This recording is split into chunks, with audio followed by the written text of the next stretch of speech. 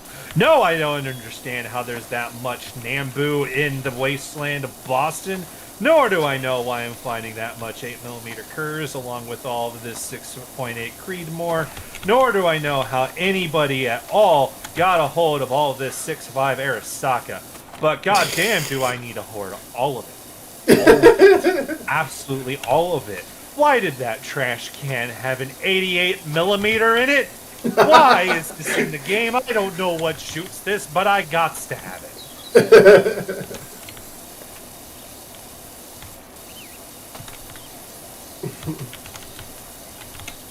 I also do remember when I was modding in all of those guns, is there were a bunch I would run into, and when I first saw it, I'm like, man, this seems kind of a lazy cop-out, and it's when people would add in a modification that has no crafting requirements, and just increases or decreases the damage, the base damage the weapon does by certain percentages.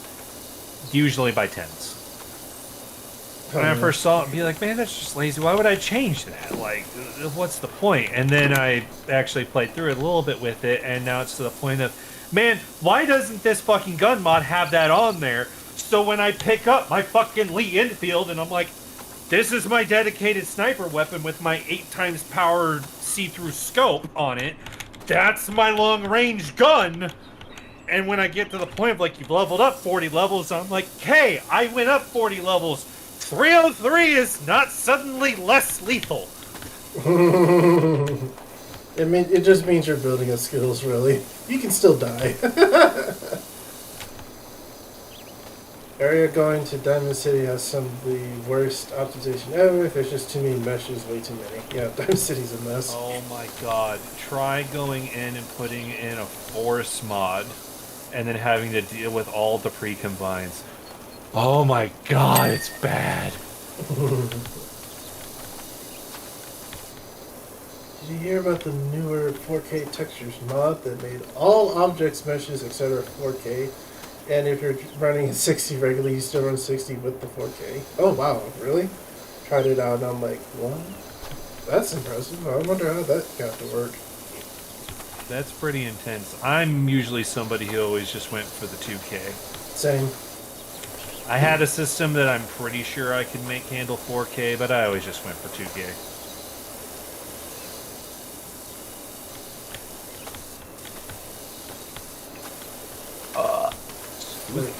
The 4K textures do look great, but I'm like, I don't want to overload my own system if I don't want me to. So I didn't pick them that often. Nothing mattered if something I was using most of the time. I would be like, that one I want to look actually good. So, like, looking at it. Oh, speaking of things looking good. So, I can't believe I did this. What'd you do? So, the 4070 came out this week. Uh-huh. I was going to skip this generation. Why aren't you skipping this generation? Because the 4070... I can already tell where this conversation's going. I really was just going to be like, 3070's good enough. And it still is. But I also remember that for the PC I got, the 3070 in it cost me $800 at the time. Yeah, because you fucking cheated. I didn't cheat. Leland and I had to wait so long before I finally got my 3080 Ti. And you were sitting over there with the 30 series just being like, oh, it's only 70. Oh, you know I don't brag. brag. I didn't have to wait. Oh. I didn't have to wait. I did wait. I did wait. I had a penance to pay. You did not have to wait anywhere near as long as I had to wait. I had to wait. I ain't buying it off a goddamn scalper. I'm telling you that much. Oh well. This one I got straight from ASUS because their 4070 is a uh, dual fan heated 4070. That was their overclocked edition. And I was like, cool, and $600. I was like, fuck, that's actually a good deal. 12 gigs of VRAM. I was like, damn it. What are you gonna do with that 3070? You know what? I want to sell it. You're not just gonna build a stream rig out of it? The thought occurred. Hey, you're the one that said you're trying to elevate our stream game. I am, but I could do that with a laptop and do it from there. Then that has a mobile 3080 in it, so not concerned about another one.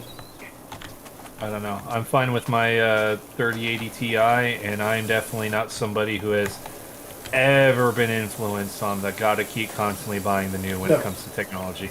No. Not even an influencer. Your 3080 will last you a while. Yep, that's the computer parts I buy. What's gonna get me good mileage? Because I want to buy it now and not have to think about it for years. Yeah, like that. The 2 years with my 3070, and I'm like, one, that wasn't long enough, but two, I was also like, I'm doing more than just playing taxing games, so I do need something a tiny bit stronger. But not for another $800. And also, like, I also forgot that AMD cards are actually better now. They didn't even come out as an option in my head. I gotta be honest, and it's probably gonna shock you. I just don't pay attention to that whole competition.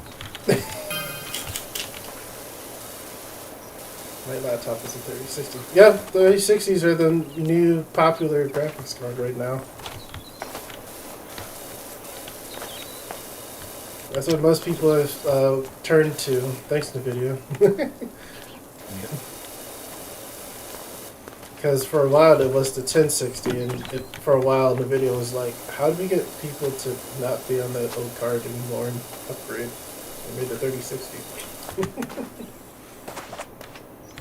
I was on a 1080 for years. Yeah, because it was a viable card for years.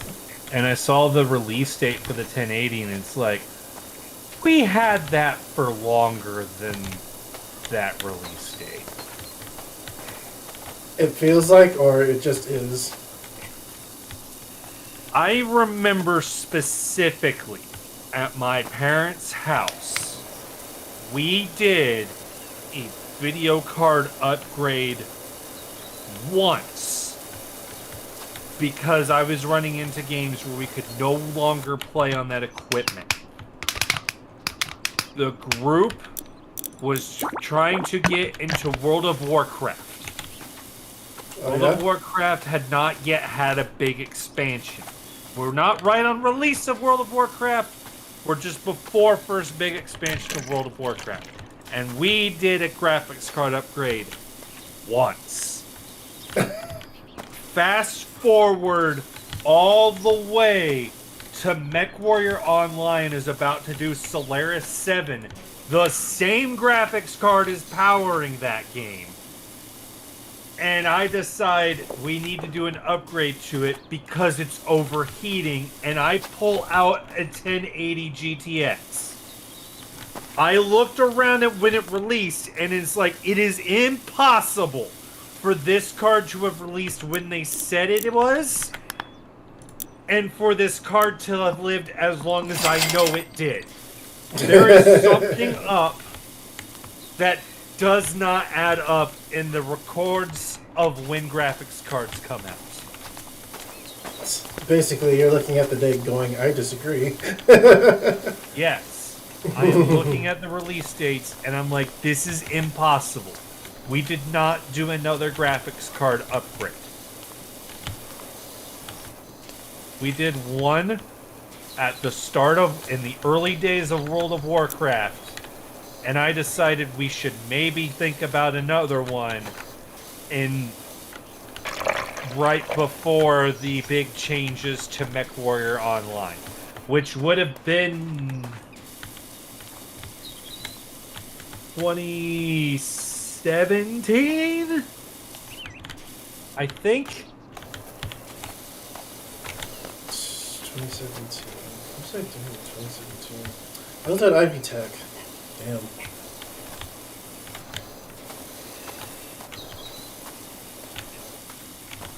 Ivy Tech. This would have been before Battlefield 4. Because I remember what started it was my laptop kept having a weird issue where the screen would be covered in green pixels and everything would freeze. Because I was trying to play Battlefield 3 that I... Somehow, it's weird, basically, technically, accidentally stole Battlefield 3 from my cousin.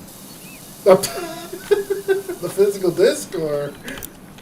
No, it was a digital, and somehow his digital copy, the key for it got associated to my Steam. And it definitely had nothing to do with, like, you were signed in at the time. I don't There's 2 games this happened for. I don't remember which scenario happened for it. But I know it was a completely honest mistake. Nobody was trying to do anything like this. It was literally, we were just trying to get the game runs, the games up, so we could probably do, like, some multiplayer nonsense. Mm-hmm. And then, like, a ways into it after we've done the setup, then realize, like, Jacob's looking at it, and it's like, why don't I have this game? And it's like, because I have it? And we're just confused on how it happened. But I remember, because I was trying to run Battlefield 3, my laptop couldn't do it, because that thing was basically, it was dying. Yeah. That's just flat out what it was. It was dying. But it had the issue of the screen would be covered in green dots, and everything would freeze. It took forever for Google searching to actually get to somebody having that thing. Found out it's the graphics card and the laptop was overheating. And then I tried to load it on our desktop, which had this 1080 at the time, and the 1080 caused the same issue, where it was overheating when it was trying to play Battlefield 3. And when we opened it, we found that a third, almost a half of all the fan blades on the internal cooling fan were broken. Oh, okay. So this thing put in service. It was clearly there for a while. When I look up the dates on when it came out, it's claiming it came out, the 1080 came out in 2016, and it's like, that is physically impossible.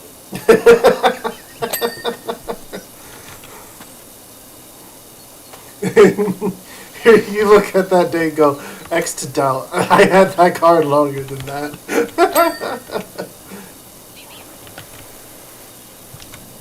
But then, I guess from your point of view or perspective, it's just like maybe, I doubt it, but I don't know. It feels like someone did something and didn't tell you.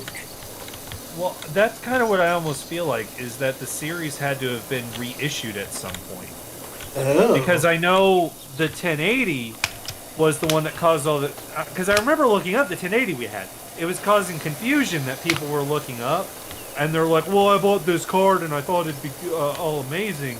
Because that was when NVIDIA went back to the start of the numbering scheme after the 10 series. Yeah. They went back to the start of the numbering scheme, and that was causing all the confusion for people because they were looking at it. You could still buy 10 series at, like, Best Buys and shit. And they were buying those, being like, well, it was the bigger number, I thought it'd be good. And people are like, no, the numbers are not the stats. That doesn't mean anything. No, not like that. It's just a naming scheme.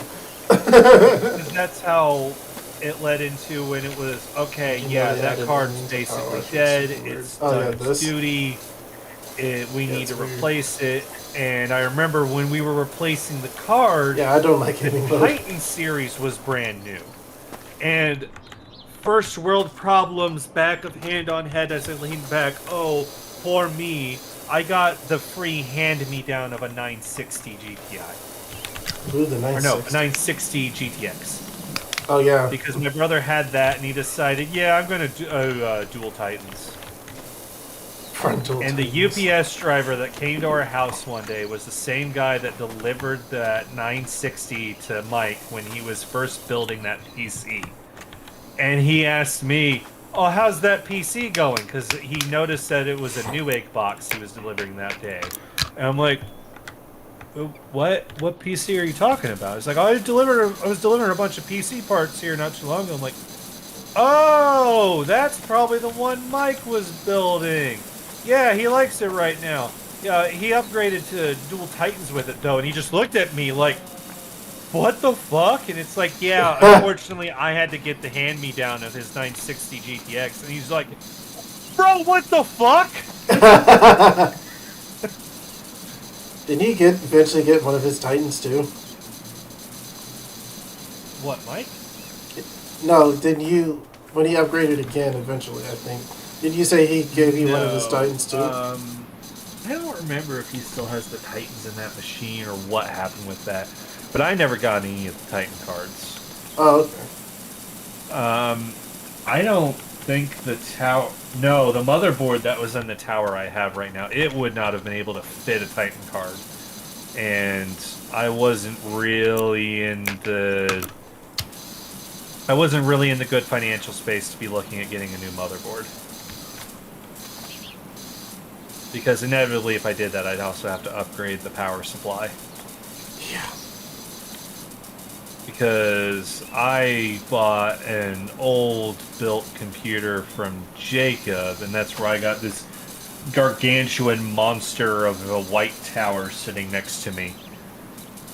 Because he built that thing, and that's where I ran far, far, far too long in gaming on a 550 card. And that was the budget 550 card. I pushed that. I did things with that card I should not have been able to do. That's the same. That's the same kind of story I had with my 1060. I had my first PC. Yeah, and then I got the hand-me-down of the 960, which then went into that tower. We decided not to put the 960 in the parents' tower because now that I had that, I had no reason to use their computer. They don't do any gaming, so they just got some super basic, cheap piece of crap because all they need it for is web browsing, check emails, mom just sort through her millions of pictures. That's not sarcastic. And, yeah, so I took that, the 1080 just kind of sat in a, it sat off to the side, but in a place of respect. It should have gone in the trash. It was never going to work again, but it didn't get thrown away. It was somewhat enshrined. Because that boy did so well. Because it was funny, because when I was playing MechWarrior Online with it, somebody was asking about like specs, because someone was upset that their card wasn't running it well. And I just said, I'm running on a 1080 GTX. And everybody was like, bro, how well are you running? It's like, I just gotta turn down particle effects. That's it. Everything else is on high, and I'm running at consistent 40 to 60 frames. Now, a lot of PC gamers would be like, ugh, 40, but...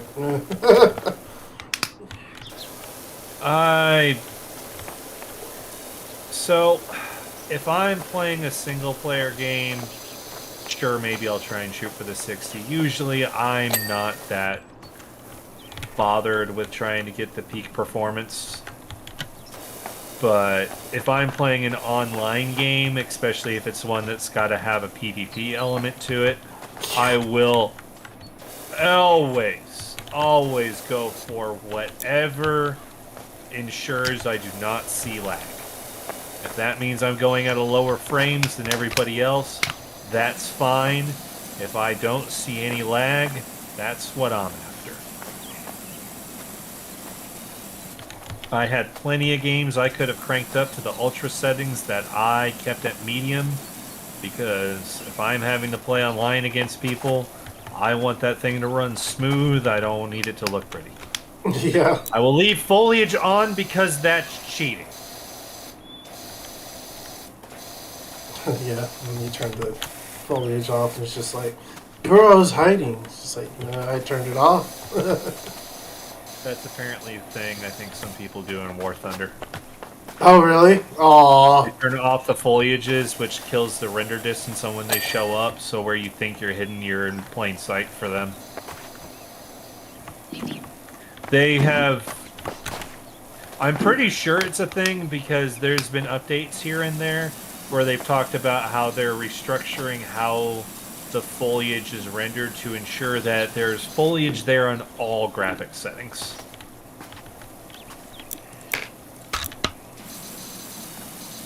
And they're methodical at these. This is the foliage that someone would potentially be using cover. This is foliage that is purely set dressing. That stuff, low settings can turn that off. The other one, low settings has to have something there.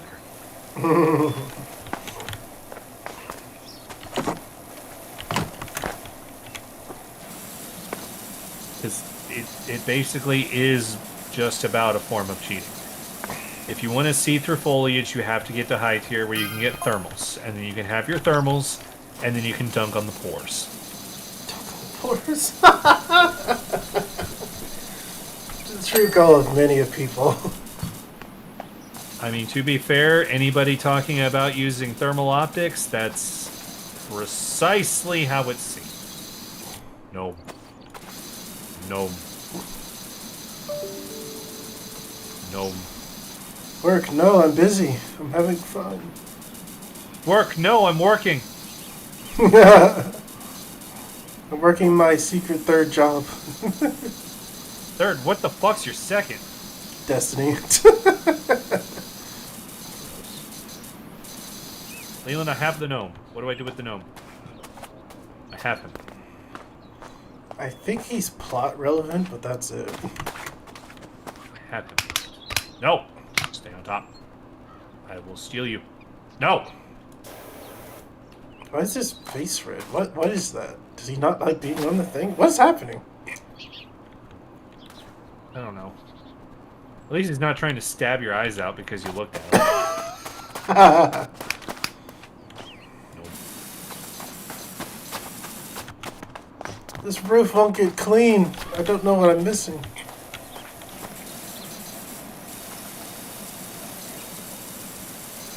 If only it was a steel roof. It's a multi-purpose roof.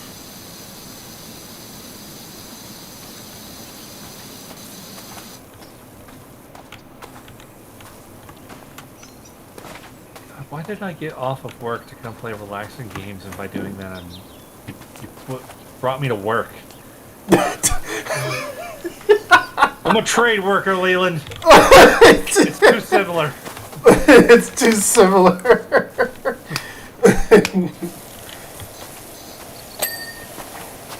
No, don't worry, you don't have to take that as me. Well, I can't play any work games.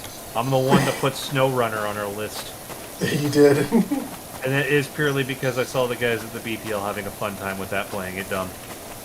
It looks interesting. I didn't add it because I didn't know if you were interested, but I got my answer.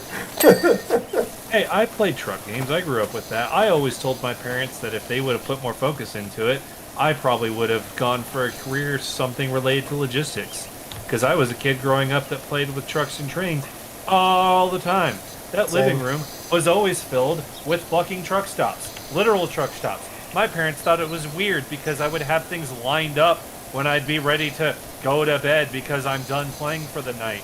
And it's like, I'm done. You'd be upset if it was everywhere. So that's the rest stop. Everybody pulled in there because they can't drive anymore.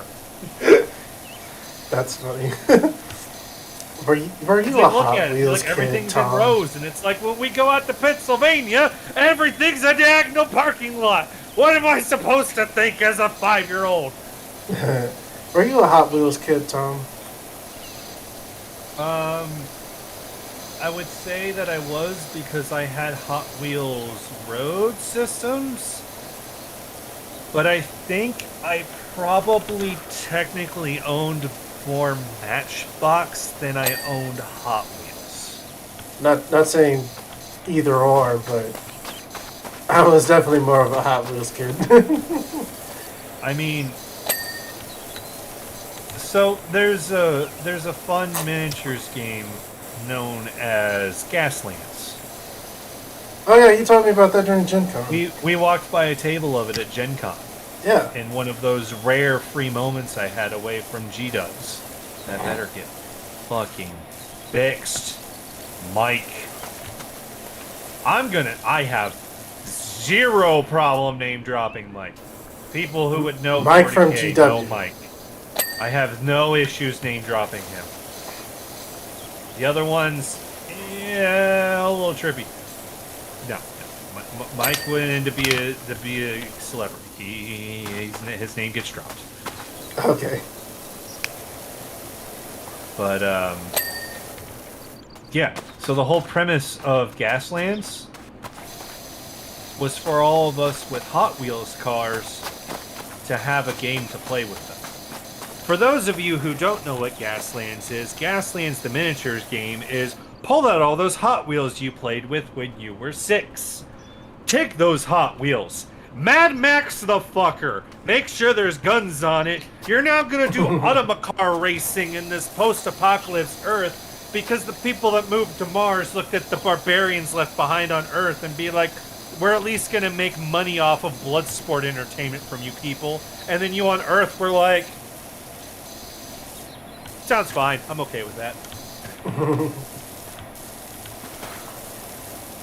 So I finally found mine, and when I dug it out, I had to ask him, it's like, can you use semi-trucks? You're like, oh yeah, there's one group that holds, their whole specialization is that they do semi-trucks. And it's like, cool, I have an entire fleet, a fleet ready to go. I had so many commercial vehicles in my Hot Wheels Matchbox collection. That's why I think I probably actually had more Matchbox than Hot Wheels. So I'm listening, but Viv is like, spent way too much time on here, and I keep coming back. It's super satisfying watching us play. Seeing the co-op function is not bad. At least 2 players is great. It means I gotta get a group together to do random jobs in here. And while I'm cleaning like this railing and stuff, he's like, oh yeah.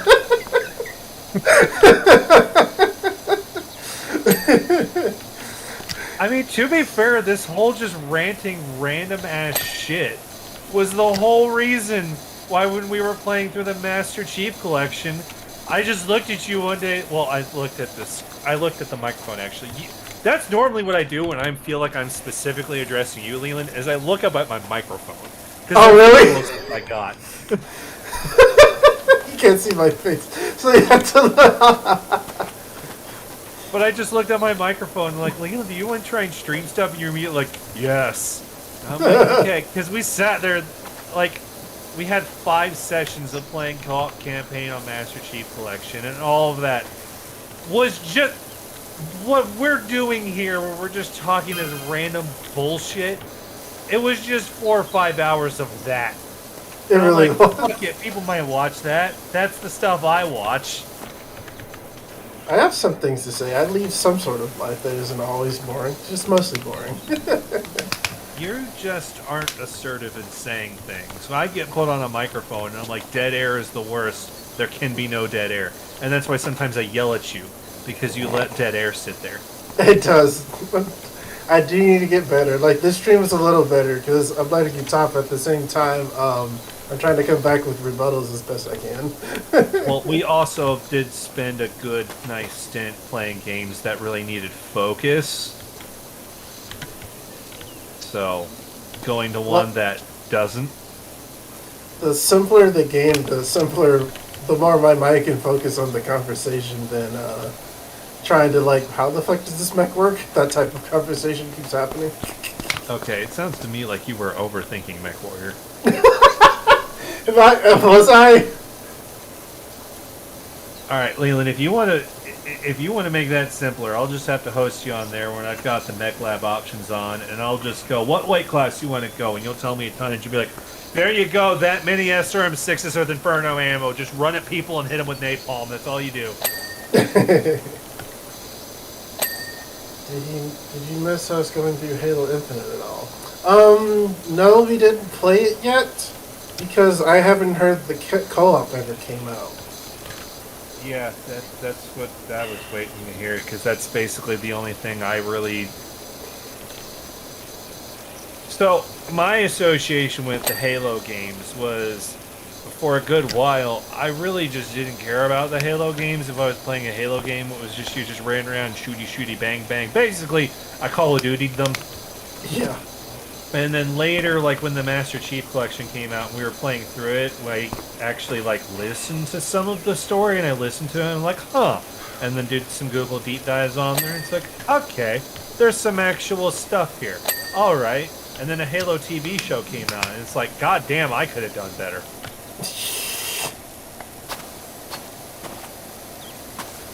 Oh, it did? For the campaign? I have to look for that again. I hadn't seen that in a while, but like... I'm going to have to figure out some way how I can see the chat if we're actually going to have at least an person. In person. Because you're just conversating with them and I'm only hearing your side of it. I'm just like, I can infer through context clues. Oh, they must have shadow dropped that then. I was paying attention to Halo news for a while. Then again, a lot of Halo news was it not producing content for a while. 343 just not doing shit. But if the co-op dropped, then sure, we'll play. Yep, we'll play it because it's just an easy co-op thing. Yeah, I'll look more into it because I swear I was following that and they never said it came out. But if it dropped, then sure. Why is it just Covenant again, though? Just why is it just Covenant again? That I thought the Covenant fell apart. I thought the Sangheili, right? That's the elites, and the fuck are the brutes called? Oh no. He said two terrible sentences in a row. So, because I'm not working there anymore, oh god.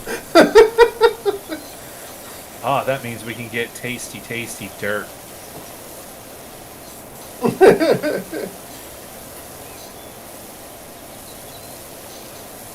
Personally, I say it's okay. I talk shit about the previous places I worked all the time. Praxair had it that for a long time as somebody like me who practices Second Amendment usage, I'm not one of those people who are going to go out and get all super butthurt about it. Something does need to be done with all the shit happening. But, there was a long time where though I owned the firearms, there was probably about 6 years I couldn't trust my brain enough to have ammo in the same house. Wait, what? Ammo in the same house? What? I literally had one day sitting in my bed where it was way too close of a call for comfort for me when I was working at Praxair, where I then decided I'm not going to sell the guns because going off and like going to the range and shooting with Jacob is a lot of fun. So the compromise is I will get rid of, we're about to go shooting like next weekend. I will take all of my ammo that I have. I will shoot through all of it. And the only time I will have ammo is we are about to go shoot. I will buy ammo and all of that ammo is being shot before I leave. Oh, okay. Because I did not feel that because it happened, and I know from previous talkings to people who have had those scenarios happen, you don't know it's happening. I'm like, it is too close for comfort for me.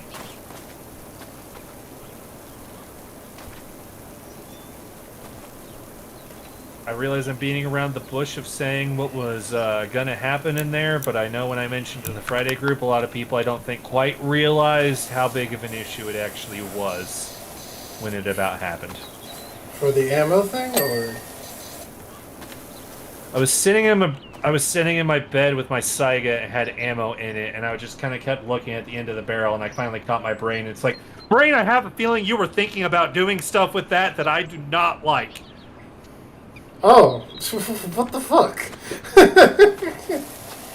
because working at Praxair was that bad. Oh, The okay. Friday group, I just kind of got a casual like, oh yeah, I think that all the time, and it's like, I don't think you're like me who was there and like that clock could have been within 1 minute to midnight.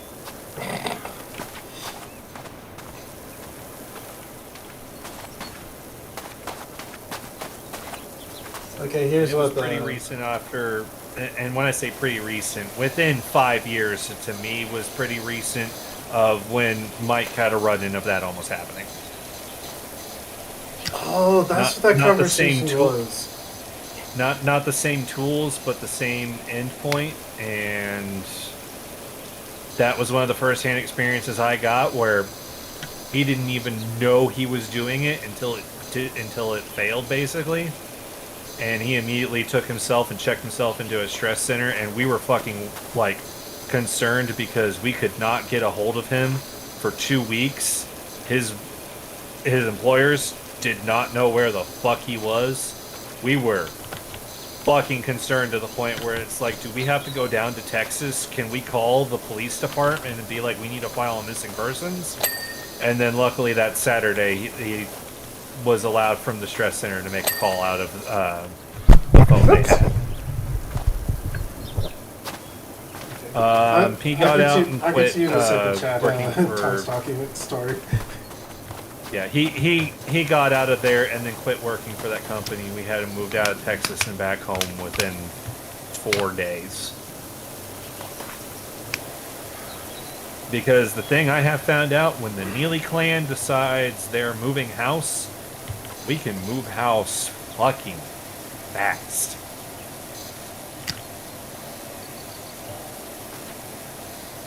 Yeah, I remember you telling me that's what- about Mike's story. It's always one that I'm always unsure about how much I can say, and there's only so many details he's ever actually shared.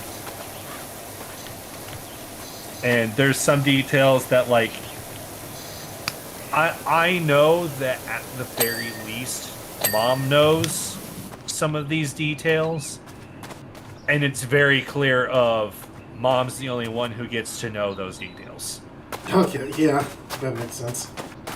Yeah, so it's one of those ones of, like, probably a couple years after it happened, I just asked, just some simple questions of just, like, kind of what happened, primarily just as a way of, are things better now? And thankfully, yes, there was a little bit where things kind of started to go a little bit downhill, but that's been taken care of. Overall, still definitely better. Cat. Oh, you see him Cat. too? So, plot-wise, the My bean can't reach him. plot-wise, that cat is currently missing. Well, that's why I'm trying to get him off the fucking roof. Oh, the goddamn roof. Yeah, I didn't know about well, I didn't remember. But, man, a lot of I think I've mentioned it once.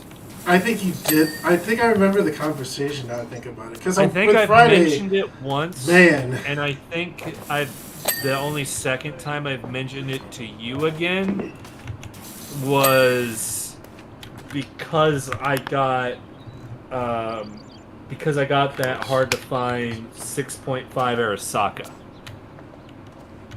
Because I now feel that I can trust myself. But that that's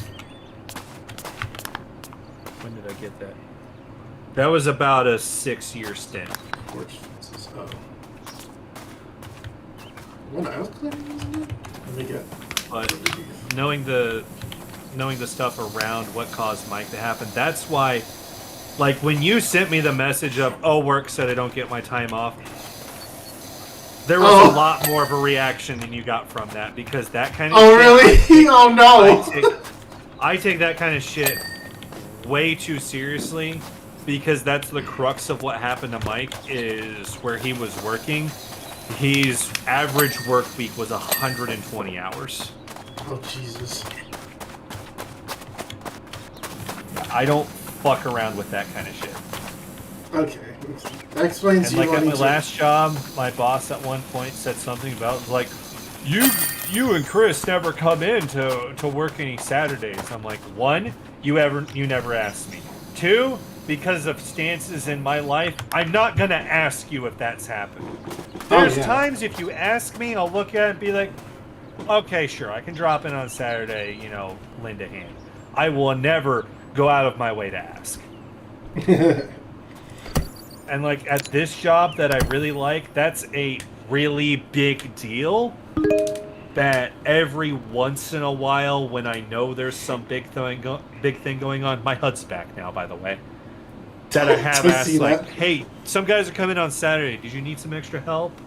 Like that's a big deal that I don't think that anybody else realizes is a big deal. But the fact that I'm asking that at the place I work now, that's a Yeah. that's a biggie. Yeah, that sounds like that's a much better relationship. Because, Yeah, my God. I do not fuck with companies just basically taking advantage of the people that work for them because I've basically personally twice seen the kinds of things that come out of that, and I'm just like scummy.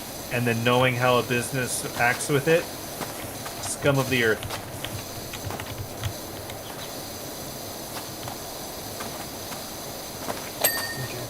Okay, I kept That meme chat loading waiting up long the enough. loading up the shotgun shells and the gun. Shame. Yeah, channel that a lot when businesses are like, "Oh, you need to come in and work Saturday." Nope. No. And they're like, "Oh, you really need to." Nope. Just start channeling that energy. Just the energy you think of with that meme. Just channel that. That's what goes through my head. It's like when I put in for Gen Con. I've told this to all 3 of the employers I worked before. This is not a request for time off. This is a formality for I will not be in. You will not reach me. I like that. That is a better attitude. It's just like, no. So, here's what chat said about the Halo thing. Because you worked at QA at 343 at some point. He's like, content? What's that? We're gonna do this. Actually, we're not gonna do this. Actually, we're gonna put that back. Okay, never mind, we're canceling this. The QA work for this game was absolutely ridiculous and annoying. Fun at first, but like the moment content cuts came in, date pushes happened, etc. Annoying. Granted, now that I'm not on the game anymore, relief. But at the same time, I've yet to go through play the game co-op because I've been looking for a three-person team to mess around with. So co-op is actually fun. The stuff you can do with the others is, in that world, is actually stupid, especially when you have the grapple hook at level 3. Oh, well, the grapple hook is levels. I like that. Is this 343 or is this Bethesda? It's 343. So, I'll look into that and see how easy it is to get Halo Infinite working, which it should be. So, if it came out, like I said, I swear I was following the crap out of that just to see when it dropped. But if it just shadow dropped, that sucks.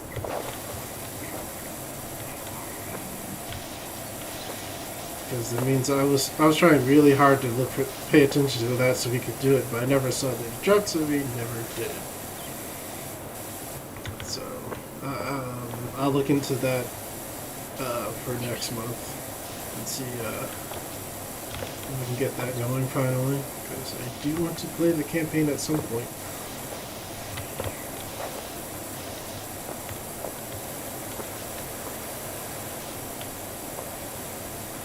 Just because 343 is incompetent doesn't mean I get to miss out on the game. Yeah. We'll only pass up a game if they're, scum of the earth. Ubisoft. Not Ubisoft. Sorry, I had a cough there. Ubisoft.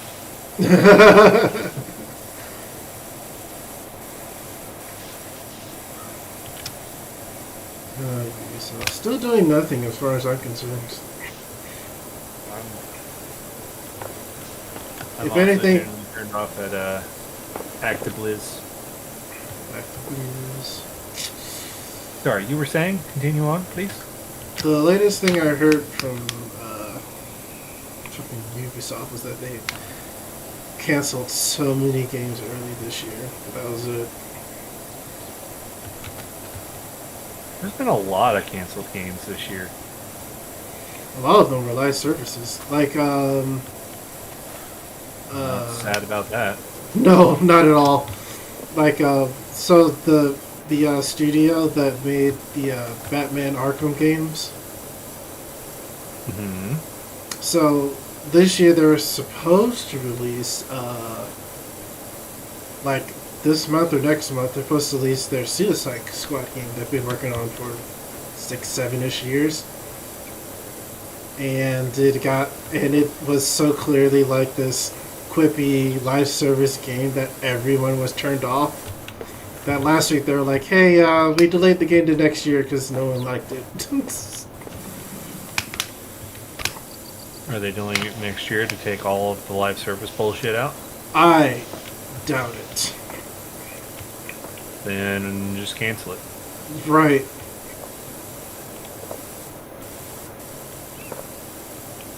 I think in this situation though, like, because it was clearly like a mandate from WB to make that kind of game. The problem is it took that long to make it and to design it that way that it was like, hey, the game's finally done. It's like, took you long enough. Okay, here's the trailer. We're gonna release it. Oh, everyone hated it, like we told you 10 years ago.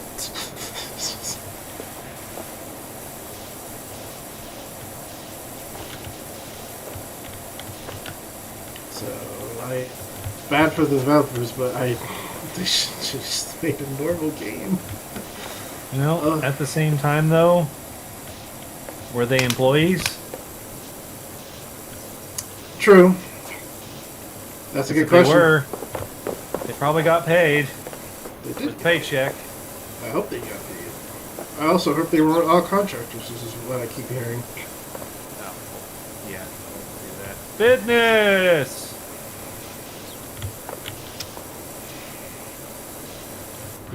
Mr. Stegosaurus, are you judging me for cleaning you? Oh, by the way, I should probably be running this company like an American company. Yeah, don't forget, this is unpaid overtime. Oh! Why even be here? When was it regular time? But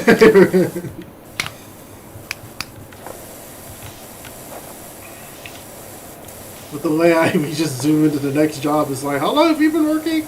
I don't know, 120 hours? 1,000? Who cares?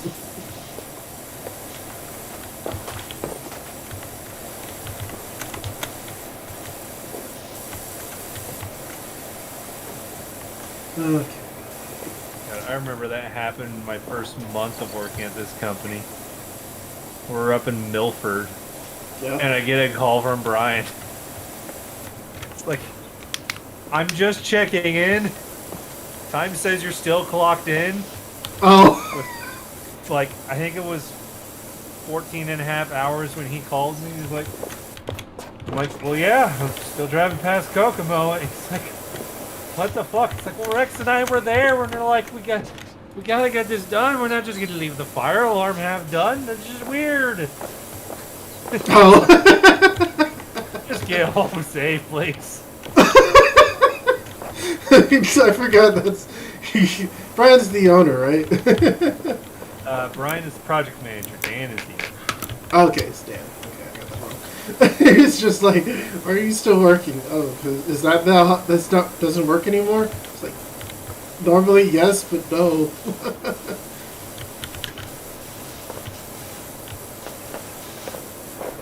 I'm working until I can't work again, sir. That's not how this works anymore. What? What are these words you're saying? I don't understand. Yeah, like the weird thing of how I have my 1 year review and Brian says, alright, I've noticed that I don't think you've taken any vacation time since Gen Con. And 1 year review was like, I think it ended up being about the middle of February. To give you an idea on these time frames here, Leland. Oh, that's right. Is this where he told you he? Yeah, and I'm like, yeah, well, you know, and then he just throws his pen down and is like, look, I want to see you come in tomorrow, replace 3 light switches at the Vecchio house, and I want you to go home, and I don't see you until Luxor training on Tuesday. It's like, but sir, I can work. Not that you said that, but still. I kind of did. I was kind of like, well, I don't know. He's like, please take some time off. I don't want you burned out. What are these feelings? Someone caring for my well-being at the place I work at. When do employers recognize you as a people?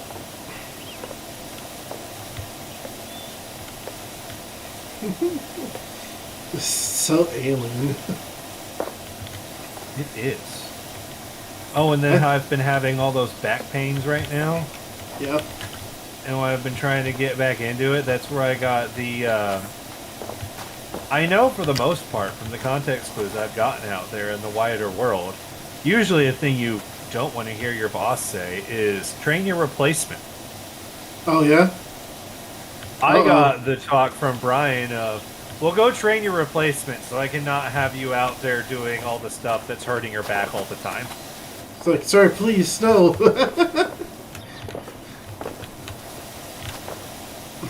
And then, like, the next job I went to, I kind of did that where everybody else was pulling the cable, and I was inside doing a bunch of wire management. Because I also wanted to kind of show them, like, well, this is how I was taught to do wire management, see if it's kind of what you're wanting. And it was. He liked what I did. But while I'm sitting there, I'm just getting the closet all together. The other 3 guys that are there are, like, pulling all the cables and everything. And I'm just like, I sent a message to Brian, like, this is really weird. What? Other people are pulling all the cables. This is weird. He's just telling him that you're, like, weirded out from the niceness.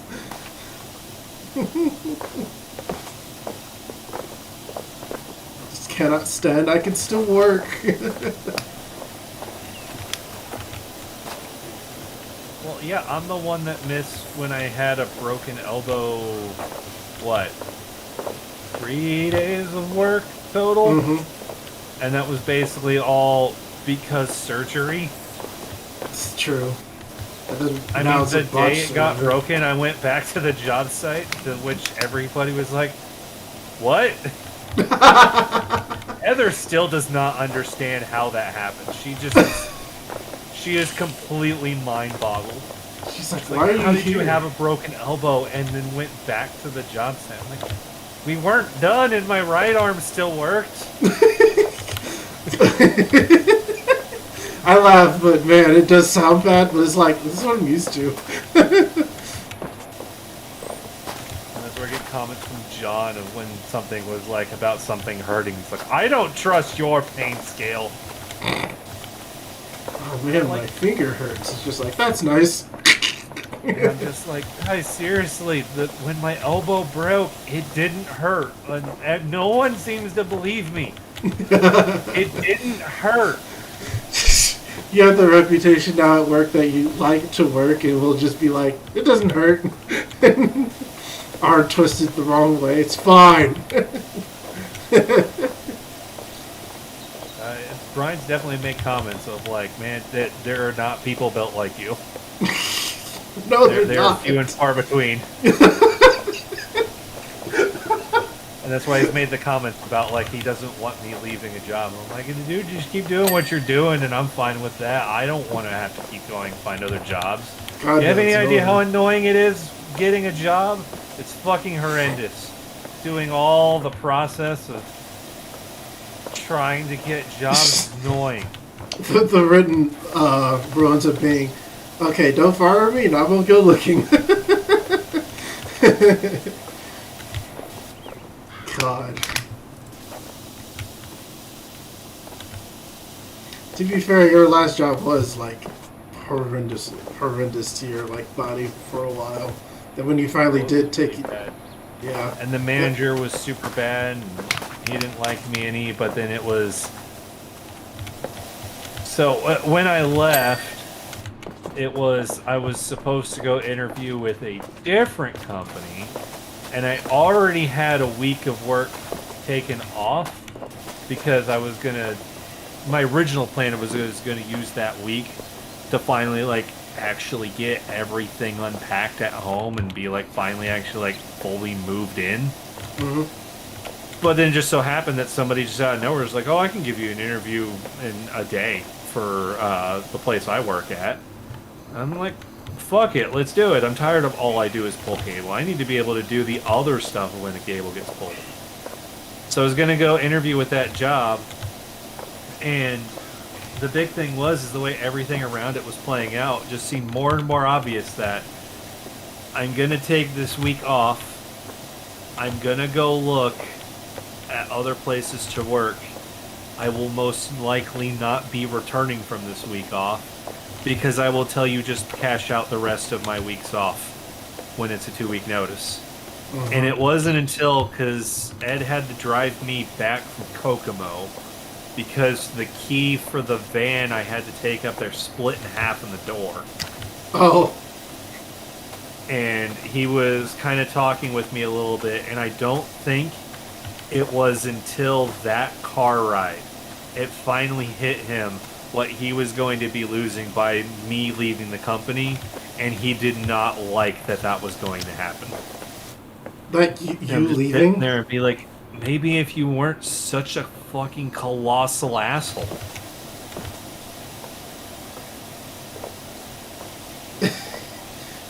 When you realize, oh no, this man made me money. Oh shit, I'm losing him. Yeah. And like when I was pointing out to him, and it's like, Ed, you've kept giving me more and more responsibilities you expect me to do at this job, and for 3 years you guys have only been paying me $15 an hour.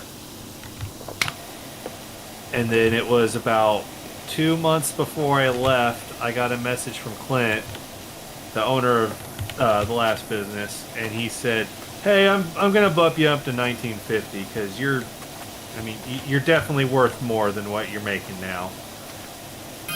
And then when I pointed out to Brian before I had my 1-year interview, it's like, it kind of hit me. He's like, "What?" In the course of 6 months, I went from $15 an hour to $24 an hour.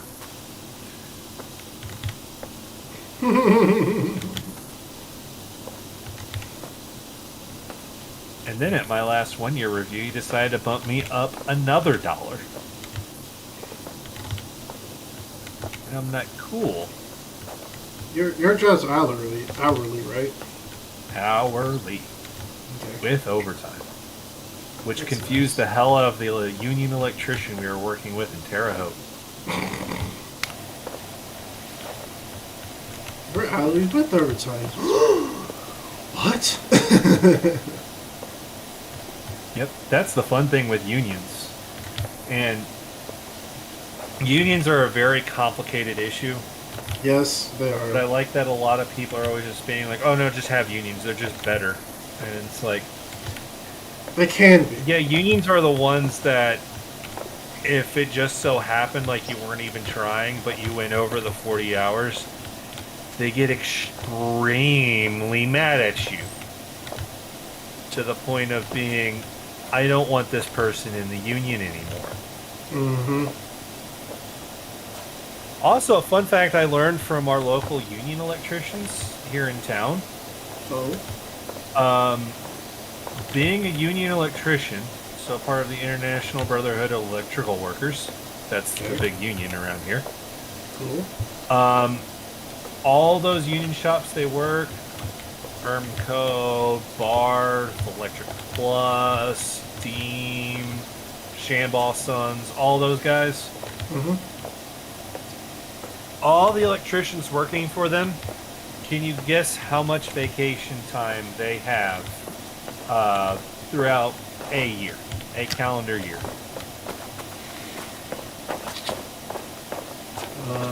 Yes. Just guess, okay. I'm gonna say 2 months. 2 months? Yeah. You are incorrect. I thought it would be. Was Do it you more or think you're less? incorrect, you have too much, or you're incorrect, you have too little? With the union, I would say I too little. Incorrect, you have too much. Oh, really? You want to know the vacation time that all those electrical union guys have? How much? In a year, they have a whopping 0 hours, 0 minutes, 0 seconds. Why? In order for them to take a vacation time, they basically unofficially have a vacation time of where all of the union shops are feeling it's okay to have this time off. In order to go on vacation, they technically quit the job, quit the company they are working with. They are immediately put onto a list at the union to get placed into a job. When they come back, they will go on their vacation. They pull out of the packages of benefits that they have from the union to pull pay out of if they need it. And then when they come back and say, I'm back from my air quotes vacation, they are then put back in one of the union shops. How did I find this out? There was a guy that we were working with at one of the jobs who worked for ERMCO. Mm-hmm. We went into the next job and Electric Plus was working it, and we ran into him again. And we're like, why are you working for Electric Plus? I thought you worked for ERMCO. And he said, I took a week of vacation. And we're like... That didn't explain it.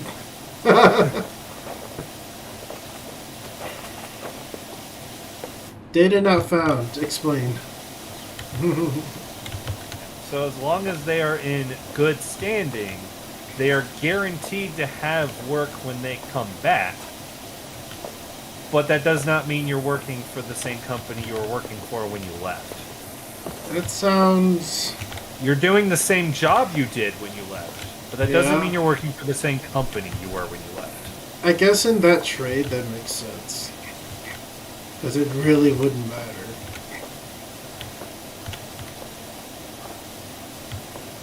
It does internally for your company. Oh yeah, I bet it does. But that's what the electrical union has. They don't have vacation time. They have, I quit for a week. And they say when you come back in a week, you'll get rehired to somebody. No, it's this one.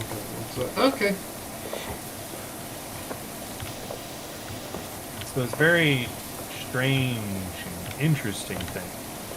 Yeah, like... Also, just thing to remember, because I keep seeing Twitter history stuff, and God, I fucking hate Twitter history because it's always so not quite accurate.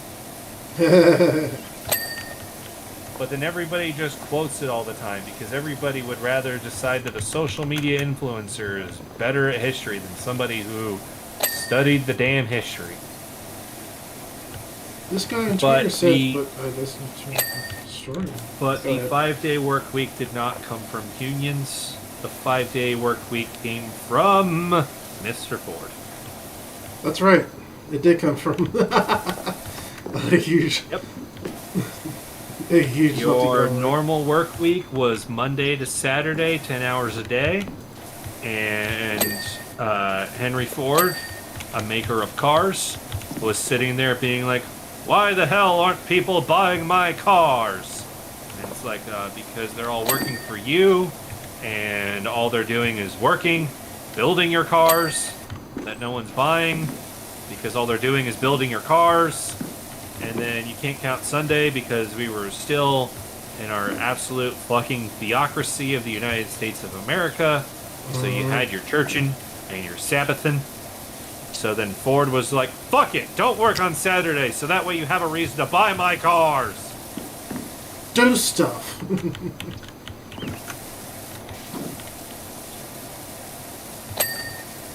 It was more profitable to him to be like, don't work for weekends. Well, yeah, because the people that didn't work for him bought cars. And the people that did work for him weren't buying cars because there was no reason to. So he's like, I have to give you the reason to buy my cars. See, from some standpoint, that's a decision he made. It's like he's a business guy. So that's probably the most sense. It was purely steered on the fact that he wanted profit. And I'm not going to say that private sector solves all the problems because that is a stance that I do disagree with. No. Case in point, look at internet. American internet. And then look at international internet and realize how much better it is elsewhere. Oh, country like fucking ass. What'd you say? What'd you say? Said most developed country my fucking ass. Oh yeah, absolutely not. This country hates change. Country hates change and it hates anything that benefits people that are the have-nots.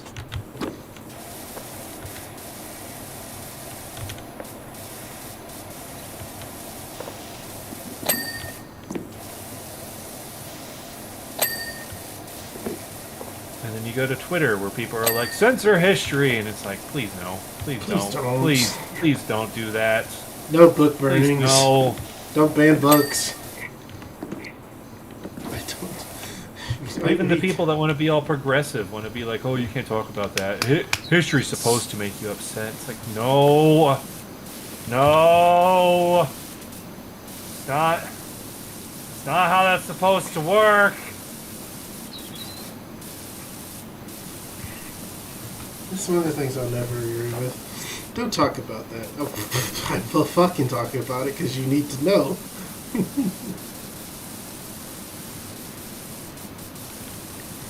It's one of the reasons why I love learning. Like, one of the big things I always use as part of my reason why I say you should never censor history. If you open up any text with the science, glorious science, and you look at shape of the earth, Yeah. shape of earth, the science tell you ball, Roughly. ball. All the people that go in and be like, no, disc, flat disc, it's the forbidden knowledge. You censor history and you have it all buried away like that, people are gonna look at Nazism. Ah, forbidden knowledge. They don't want me to know about this. This is clearly the correct way of thinking. Oh. People are dumb enough that that's too risky that could happen. Don't censor history. Acknowledge where things in history were bad and that we should do better. Don't censor it. Oh, that's what you're playing. You're just dinging over there like, the hell? I'm cleaning a play set. We can play tic-tac-toe now. Sweet. Just do that for 4 hours. Play tic-tac-toe. It's an unwinnable game! The plot of War Games.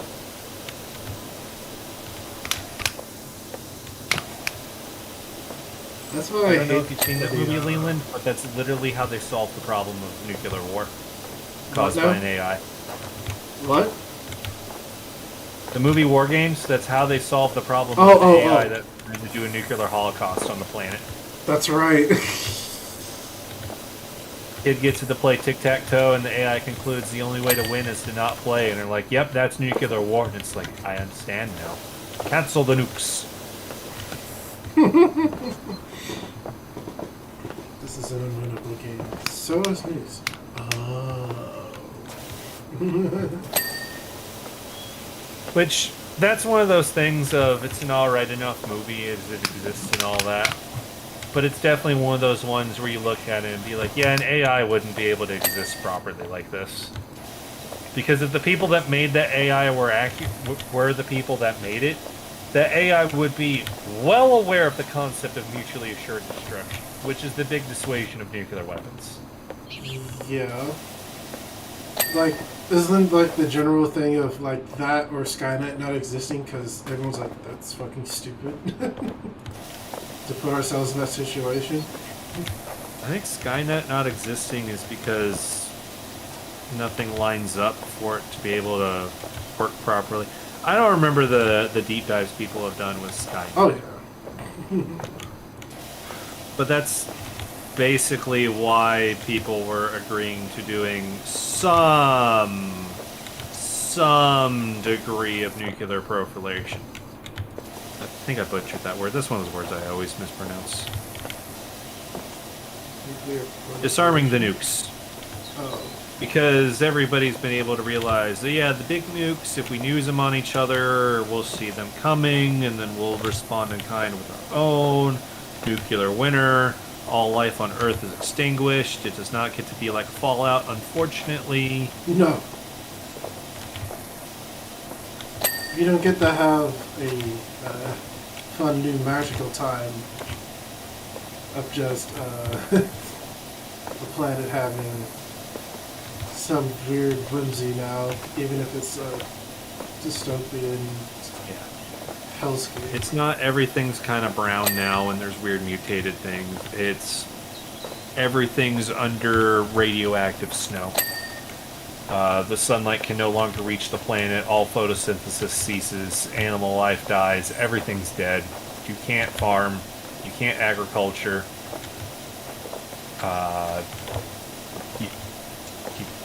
You're just dead.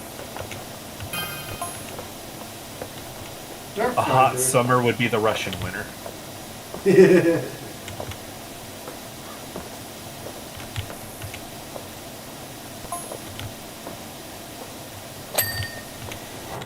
Okay.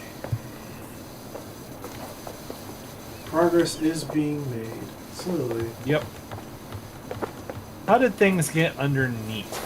Like, how did it get so caked on underneath? Yeah, You said it's a it's volcanic dumb. eruption. Like, how does this happen? Yeah, it's dumb.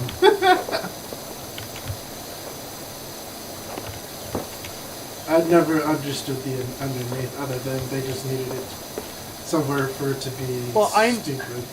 If I look at it from the game being made, I know why it's underneath. Because it's literally, they just went and just applied dirt texture, basically.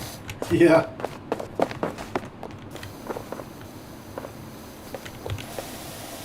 All this water, I need to drink my water. You know what? I constantly forget. When I'm playing this game, I'm looking at the dirt removing. I keep forgetting that I'm using water to do it, so I don't get thirsty. I just want to know where we're getting all this damn water. Yeah, we're a magical super being in this universe. And I want to know we have what infinite our water. I want to know what our expense report of the water is. And man, if we had to actually be like hooked up to a water tank or a fire hydrant or some source of water, geez, it'd be like when we were playing Deep Rock Galactic and I watched James try to set up the power line for the miner and I had to completely rip it apart and redo it. It hurt my eye holes. That game is on the list.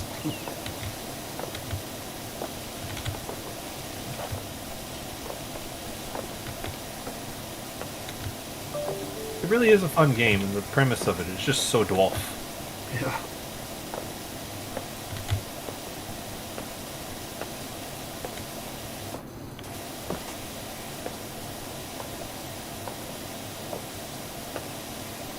And as far as I know right now, it's the only game I'm aware of that has cable laying in it. Cable laying. Oh, and we should play Astroneer too. Because option in that game is cable laying. I see.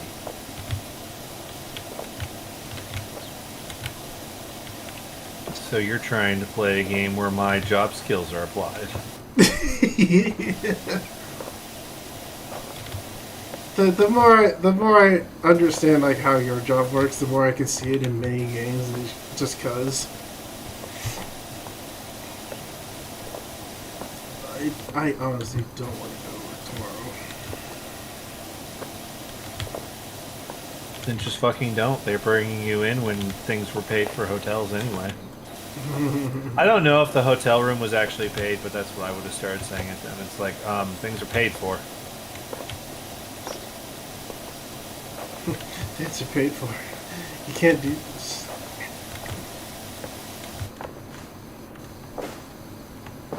Or, honestly, if I was in your position, and it's especially because it's the government, I would be telling him, it's like, well, if I have to come in, this stuff's been paid for, I expect to be reimbursed, and if they want to be like, well, you need proof of it, I would straight up just ask Jacob, like, even if we didn't have the 2 rooms, just ask him for the receipt of what we were staying in, and just be like, bam, here you go. And if they look at it and be like, that's not your name on the receipt, it's like, he was buying it, and I was getting him back for it, and I already paid him.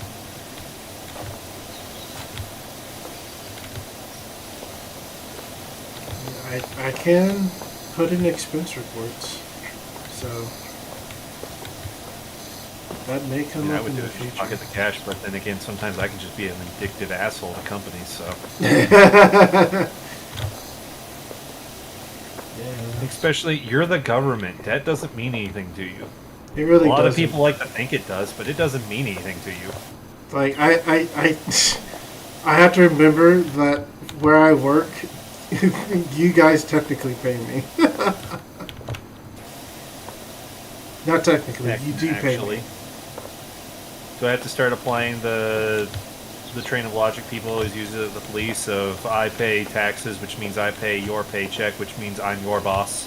Whatever.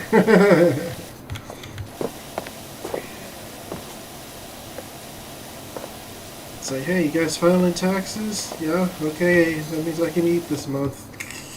I'm not gonna be like that, no.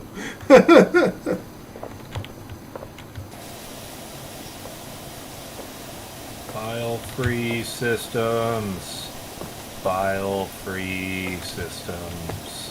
What's that? Superior to the bullshit we have. Won't ever happen because lobbying. Politics.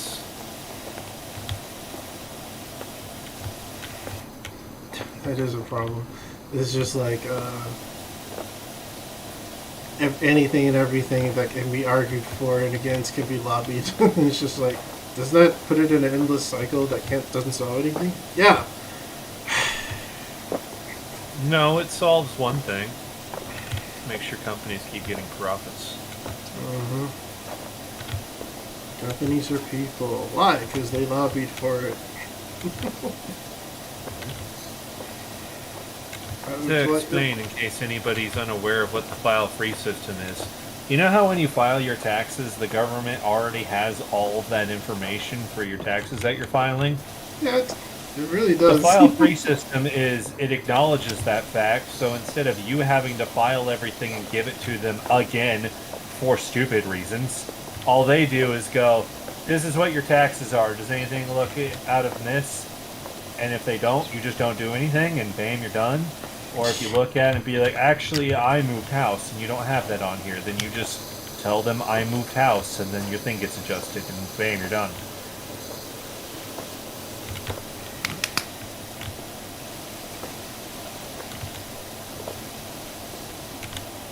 Rather than, sure, let me tell you all that tax stuff that happened with all of my money that you already know, again, because reasons.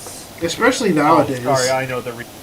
So if I accidentally say I should owe you $3,000 when I actually owe you $3,004, you can put somebody in your privatized prisons.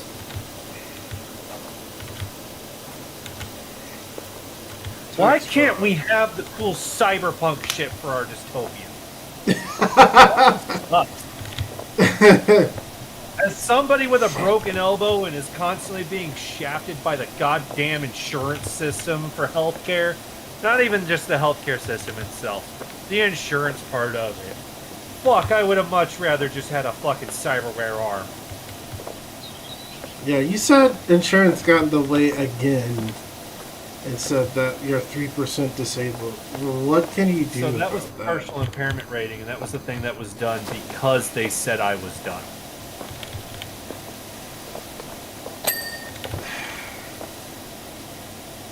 I don't understand why.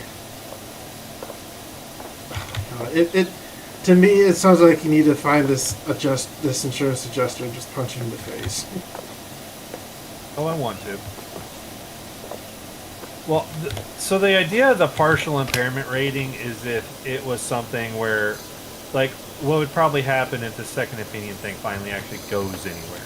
If they get that done, and they already keep telling me it's like, the idea that we'll get absolute full range of motion that you had back 100%, that's not realistic.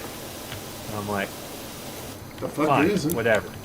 But getting you to something way more than what you have now, that's realistic. So the partial impairment rating is supposed to be when I hit that limit where I cannot do as much as somebody with an uninjured elbow.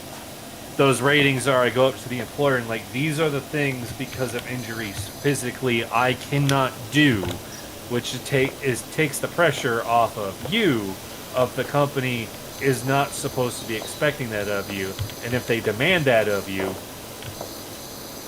that's a legal issue for them, that you have full rights to use at them. Which, that's a hassle in and of itself, but sure. I mean, true, but sometimes, depending on what's happening, it's the hassle you gotta do. Plus, you just want to work. You're not there to sue people. Supposed to make a living. Chances are, if you're in the position where you're gonna have to sue somebody for that, it's somebody you probably don't want to be working for now, and you're realizing that. Because most people just, well, a sensible person would just leave.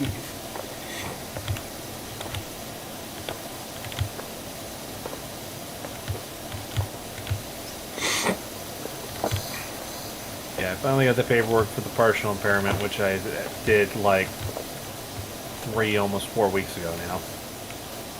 And I still am not hearing anything with the second opinion, because it's the second opinion appointment. They wanted the CT scan done. And the doctor said, well, I'll kick it over to your work comp insurance. And I'm like, okay. And then when they called and like, yeah, we need to schedule your CT scan. It's like, well, hang on. I thought the doctor said he was kicking it over to workman's comp. Like, oh, so it's a workman's comp claim? Okay, click. Then I get it's just hung up? We need all these details for your work comp. And it's like, A, I thought you already had that. B, you didn't ask me that before. Give them the detail. Get the employer to call them to give them the details. Turns out the person that got the details never entered them into a system. So they kept calling me saying, we need your details from your employer. And it's like, they gave them to you. Just to find out they had somebody who was just incompetent at their goddamn job. Why can't I place the step stools there? I heard it. I heard the frustration sigh.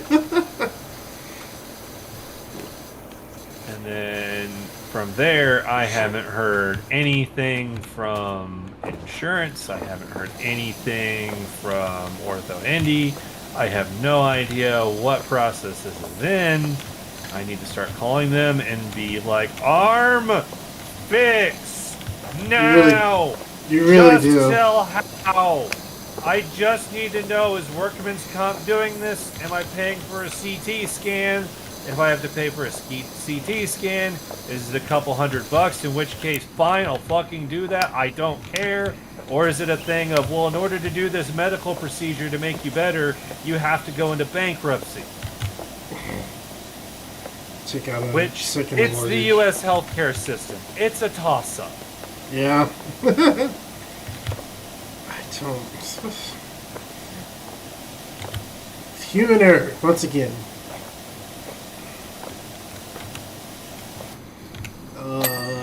What a dumb system.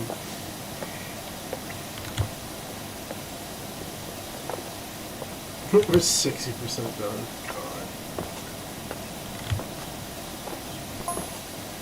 You know what, Leland? We should finish this project like the people that fixed my elbow. When we get to about 80%, we'll just be like, yep, just can't do any more. That's it. Discharge. Done. Job's done. Job's done.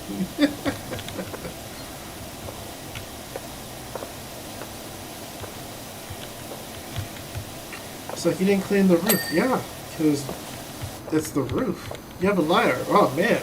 You want me to climb up that high and get hurt if I fall? Are you a monster?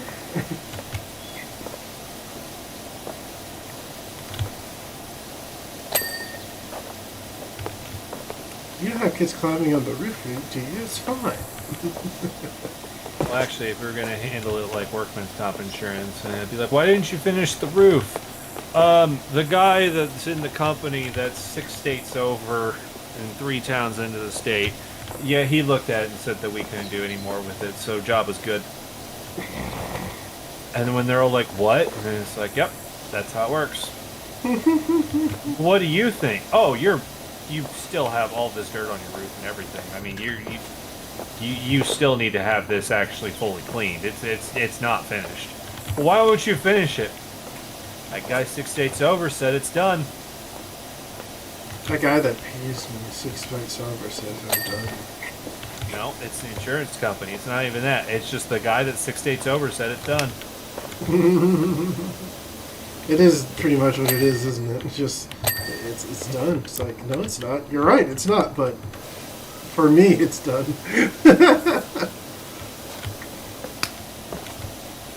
Well, what's this guy 6 states over do? Oh, he runs a McDonald's. What's that got to do with cleaning all my shit? Absolutely nothing. But he said it's done, so it's done. But it's done.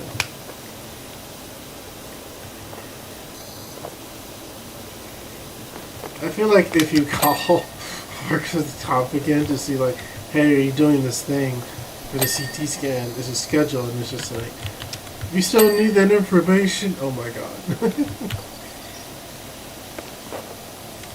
That's the thing. Like, I would have expected that, like, if they weren't going to cover it, I would have at least gotten a passive-aggressive call about, like, why are you processing this? We're not going to cover it. And it's like, okay, but it's been confusing, and you guys are not very forthcoming with your information on how this is being handled. I just want my fucking elbow fixed, and I'm telling you, who's never seen me in person, it's not fixed.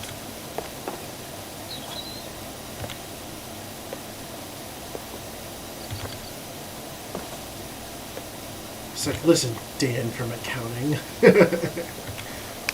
I don't know, but it's really dumb.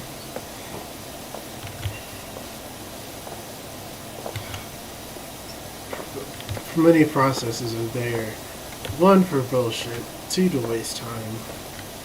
And 3, somebody said it had to be that way. And quite frankly, if I had to do all that, I could look at it and be like, look, the only reason I'm in this position is it's your fault. You're the one that made me have to wait 7 weeks before I got to physical therapy. You're the one that caused all the pause in any kind of healing. It's straight up directly your fault. Fix it.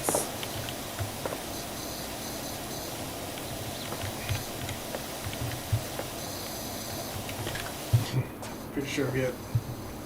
Oh, he started working again. Typing again, I'm sorry.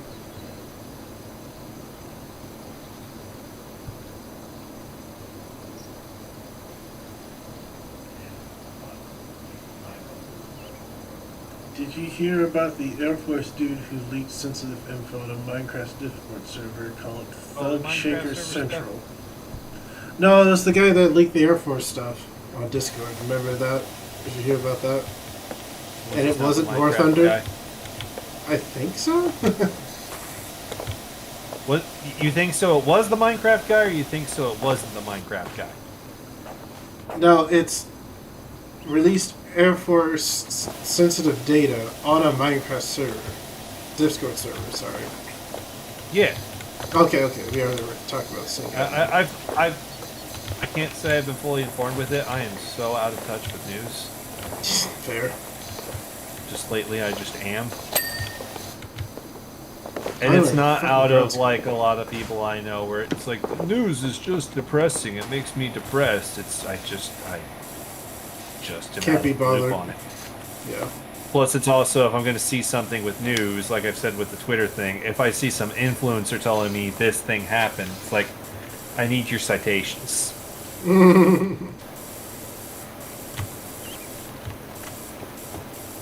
You could be 100% accurate on it, and everything you're saying is correct. You're a social media influencer. I need them citations. I heard. Where? Tell me where. Otherwise, it's pointless to listen to you. No, I can still listen to you if I'm being entertained. Fair. But I listen to you to be entertained. Like, I even do the same thing, like Kyle Hill. Like, I'll watch his stuff. He'll say a thing. And it's like, okay. If it's something where it's like, I don't really have much desire to fully dive into it, I'll hear it there and be like, alright, it's probably good enough. If it's something I have some kind of desire for, it's like, save that for a Googling. Which, to be fair, is what he wants. He wants when he says something, it not just be taken on blind faith because he said it. He wants he said something, you heard it, and be like, interesting. Further research. Dude literally didn't have an agenda for doing it. Well, he straight out did it because he bastard. I have access to top secret stuff. And they went, no, you don't, cuck. And he just decided to post. It's like, yes. The same thing that happens You usually dare with challenge War my Thunder. power? Yes. It's usually what happens with War Thunder. But they were like, oh man, it's us again. Wait. It wasn't us this time. What? So usually with War Thunder, it's somebody's being butthurt over game balance.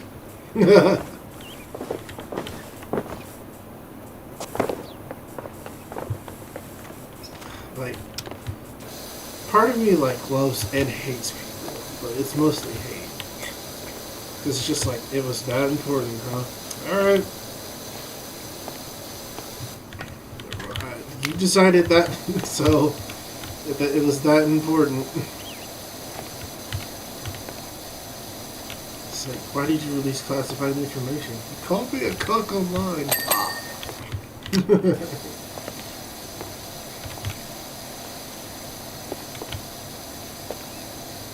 Like, it's sometimes you hear it and it's just like, my god, why did you do that? What is fucking wrong with you? But then you sometimes also hear it and be like, you know what? Respect the balls on this asshole. I try to. Oh, but most sorry, I of the probably time- can't say it anymore. It's probably sexist or something.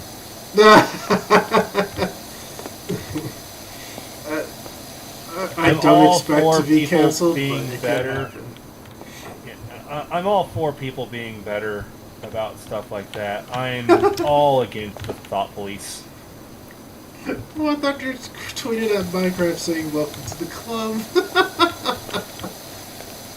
Nice.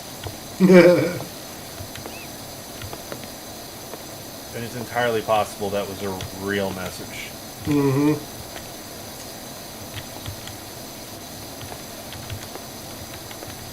Imagine that being a policy in like the military growing on. It's just like, we can't have gamers anymore. Why? Because they're talking fucking chat rooms and leak shit.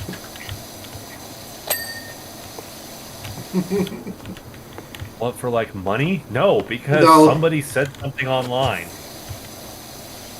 It's like not even selling it. It's just someone said something bad, mean to them. They felt they had to win an online argument with somebody who lives in their mom's basement. But as a kid, whatever, hotter heads would usually would happen because most of the time you can't process like how to argue with kids. You just fought, did shit, fucked around. As an adult though, it's just like, did people just not grow up? And it turns out, yeah.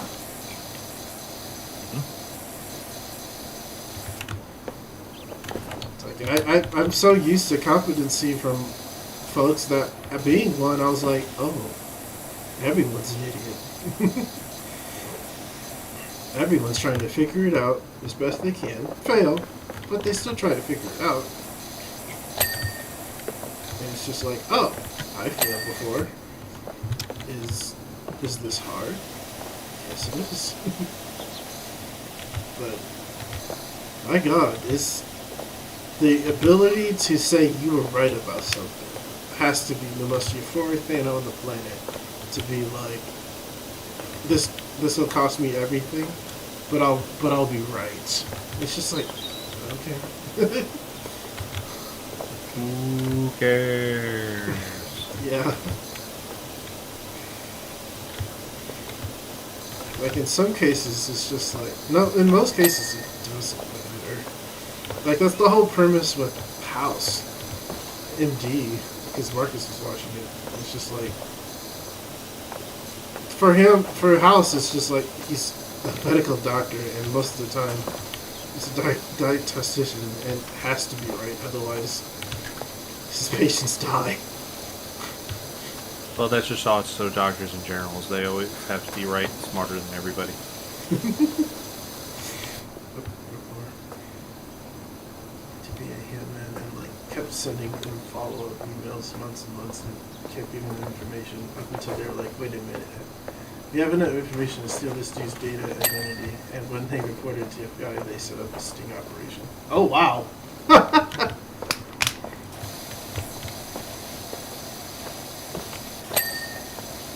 William, you said that quietly and to yourself. Sorry, he's still going on with the current story about the leak. When you read those comments, you could read them louder so I can hear. Sorry, I'll okay. Okay, you finished it. After the tweet, he said, to be a hitman. Oh, I see what you meant there. He kept sending them follow-up emails months and months in and kept giving them information up until they were like, wait a minute, we have enough information to steal this dude's data and identity? And when they reported it to the FBI, they set up a sting operation. In the sting operation, they met him at a park and told him $2,500 up front they'll pay, and then $2,500 after the job is done, and asked if he had any questions. And his question was, yeah, do you need proof of the body? And they got him in there. I don't understand. Wow.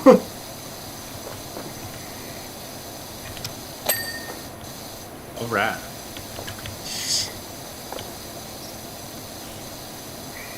So the Minecraft leaking guy was assassinating people?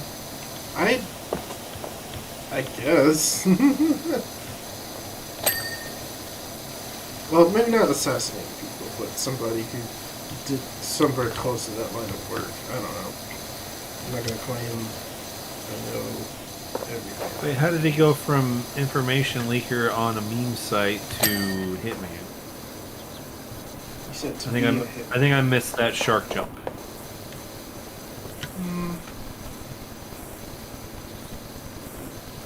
Before the... Oh, this is a different guy. Never mind. It was just about a hitman. Okay. Okay, interesting.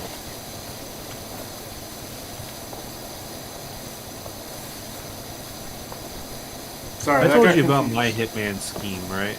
No. What's this about? So, this came up when there was a good long stint when I was getting home from Sweeney because I was living at the parents' house at the time.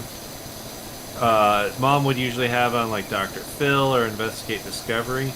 Yeah. And there was like a good like season-long stint where all the people show up on these shows. Everybody kept hiring hitmen to kill people. And Mom and I are like, where are people getting these hitmen? Like, where do you just find a hitman? Because there's apparently lots of them. And that's where I devised a scheme on how I could quickly make some money. Well, you need some friends for this to work. Oh dear. On how you can make some money. And I really just don't see a good way that somebody would be able to try and, stop you. So we come to find out that apparently the place where the hitmen go is Craigslist.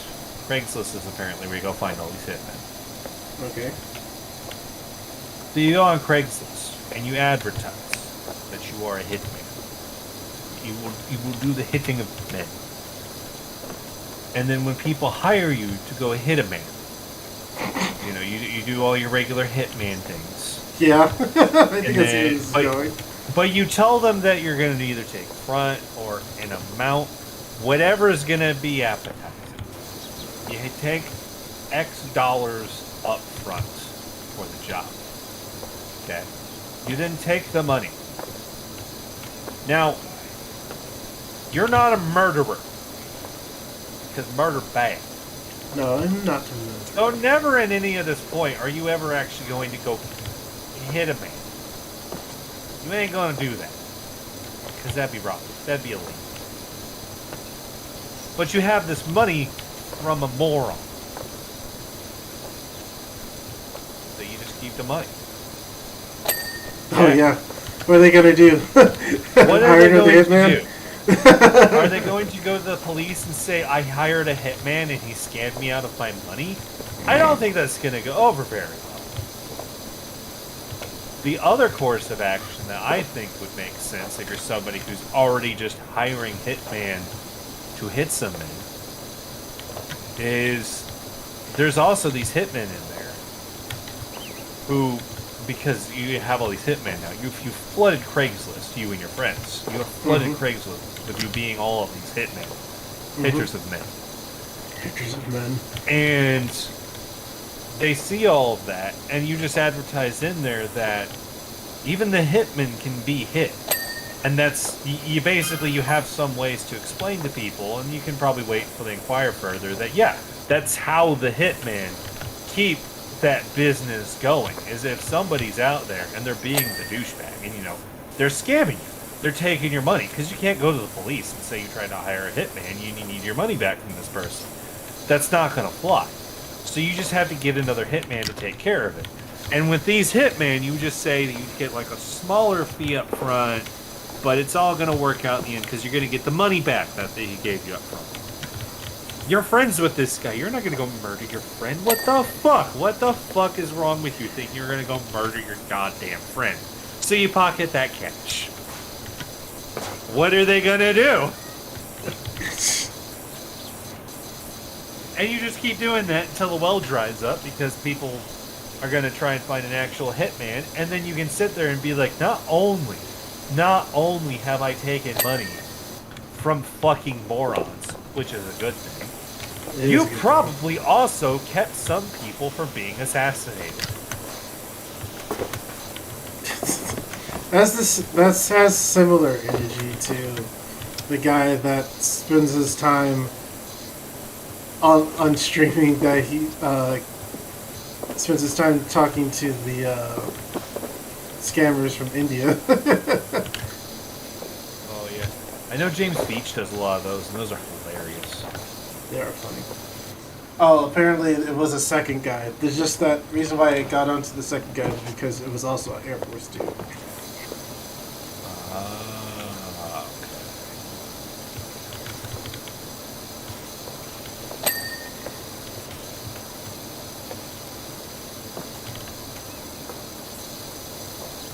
Speaking of Air Force, Leland, since you're not going to be joining us at the Armor and Cavalry collection, what about Right Pat, since that's actually publicly open? Right, what? Right Pat, I went there before. Right. I missed a Friday night because I went there. The Air Force Museum in Dayton.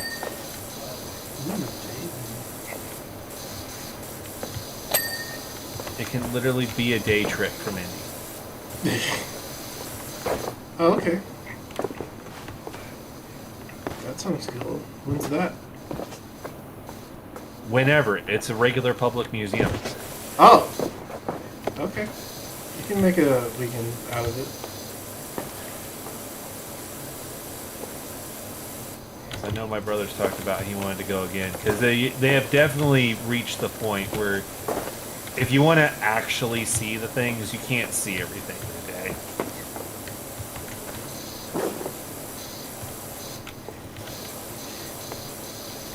Like I said, actually see the things, you know, actually go to the museum and actually want to come away with information. I do like Jacob was shocked when we were there because they had a Gablin. Oh, really? Gablin. Had a Gablin.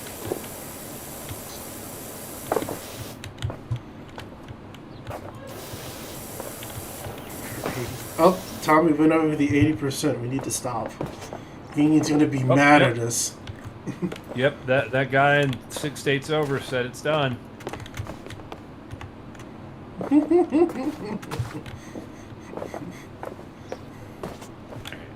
Gap.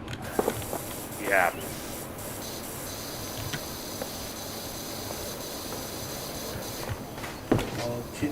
Kit- You can oh, pop a God. picture of that thing up on the stream, then people would know what Gablin is. Oh, did you share it? I did. Gave you a link. Boink. You say, ooh. It's so fucking adorable. Sweet. That looks cool.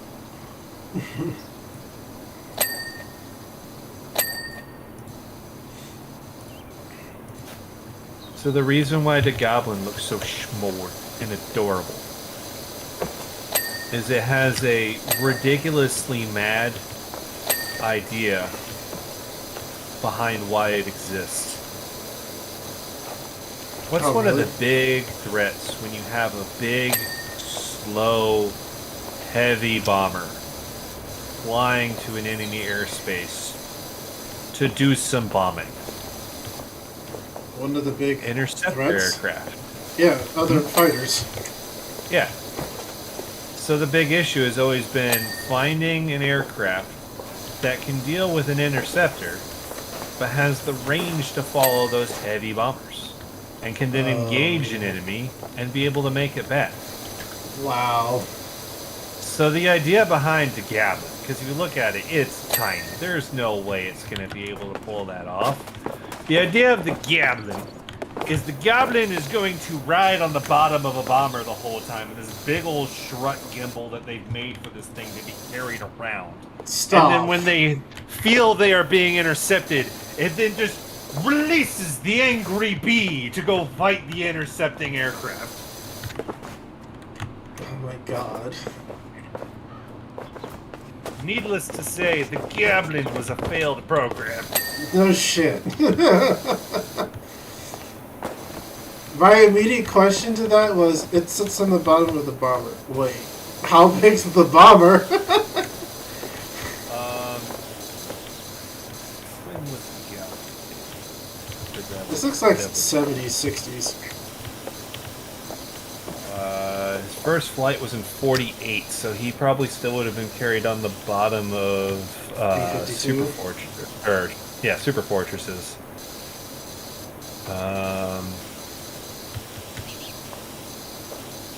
Oh, there it is. He was supposed to be on the B-35, which is a program that it didn't technically itself get anywhere.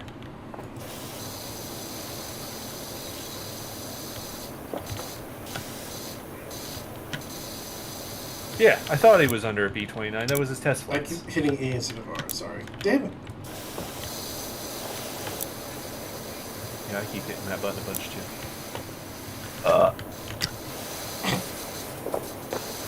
Yeah, it's those kinds of strategic level bombers that you're thinking of.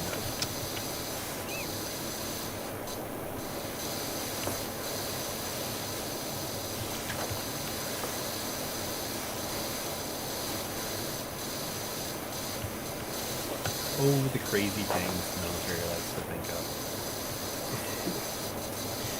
Did you tell me there was like a plan to like, with a huge rock for something in modern day?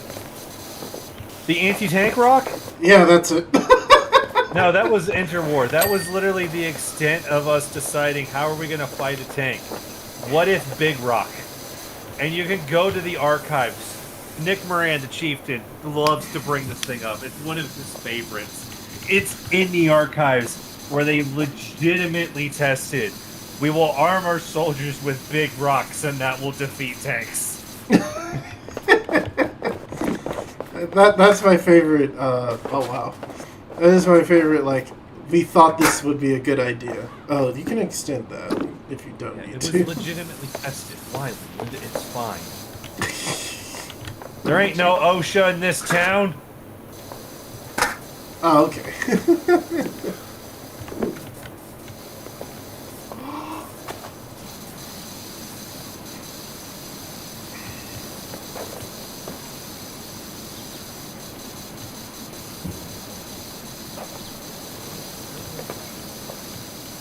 Yeah, that was the interwar deciding of how we were going to test anti-tank. Because, quite frankly, tank and tank-related development in the U.S.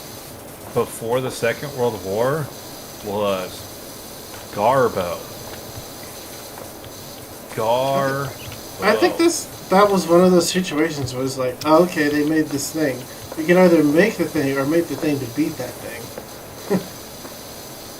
Well, part of the problem is at the time, America figured that if there was any big war they were going to deal with, the landscape they were going to be fighting in was going to be southern United States close to Mexico. That kind of area. Which is very large, wide, open spaces. I guess. But with also a lot of rough terrain. So at that point, they were like, the horse is actually, with current technology, kind of the superior thing to have here. Why would we move from horse? Oh. And there was also just some politicking of old battleships that just decided that, no! Horsey's best, go nay! But I like my horse. Just like, but it can't stand up to machine gun fire? To be fair, this is coming out of World War One. Right. So, big heavy things that have to be fixed in place. It was with the advent of some of those machine guns is how we finally started to get vehicles used. It took a lot of convincing. But we finally convinced that perhaps armored vehicles would be a better thing to do. But when we did that, all the big focus were in armored cars, not in tracked boys. Oh, yeah. Because that fit the landscape we're going to deal with. When we finally got tracked boys, it was, okay, we can... It probably wouldn't be a terrible idea to have these big armored things. They could serve a purpose. They were decided to give to the infantry branch. Because armored branch wasn't really a thing yet. It was cavalry and infantry. And when they got their tanks, that's where we enter the wonderful world of the cult of the machine gun. Because when you have your tanks with infantry, happened in the US, happened in the UK, what infantry wants is, I want machine guns! Machine guns! I will machine gun the opposing infantry, just like we did in the Great War. All that infantry shit there will be machine guns, and they will be dead. And that's how you get things like the famous, ridiculous, almost looks like a 40K vehicle looking M2 medium. Oh, yeah. Tank that was armed with a 37mm gun because somebody decided if there's other tanks out there, this might run into them. And then it had its coaxial 30 caliber machine gun. You'd have on top two 30 caliber machine guns that you'd be able to shoot at the biplanes with. And then it had on the front right corner a 30 caliber machine gun and a sponson. In the back right corner, you had a 30 caliber machine gun and a sponson. And the front left corner, you had a 30 caliber machine gun and a sponson. And the back right corner, you had a 30 caliber machine gun and a sponson. All four of these guys on the side also had bullet deflectors, so that you could roll up next to a trench, and you would shoot into these little like just kind of nubs sticking out of a tank, which would ricochet your bullets down into a trench. Because you don't give a shit about accuracy at that point. Bullets flying in there are bullets flying in there. God help the soul who's on the other end of that. And then, because you can't let the driver just drive, he's got two 30 caliber machine guns fixed directly forward, sticking out of the hull like little nipples of death. They're not actually, it's the most ineffective mounting for a gun of any type. And the driver would have little machine guns, so he could sit there and be wiggling the tank around trying to shoot these machine guns as everybody else in there with all of their guns and sponsons and turrets that are all only as fast as you can grab this gigantic fucking contraption of metal and just manpower yank that thing over where you need to, and are constantly trying to adjust that as fucking Jimbo over there is having fun with his tilt steer just whipping the thing around trying to mow people down. And you look at it and be like, my god, this thing's ridiculous. And infantry branch is like, yes, but it will support the infantry well. To which somebody finally looked at it and be like, it's slow and anything will shoot through it. And be like, but it's tank. You have 8 guys in there, someone's dying. Yeah.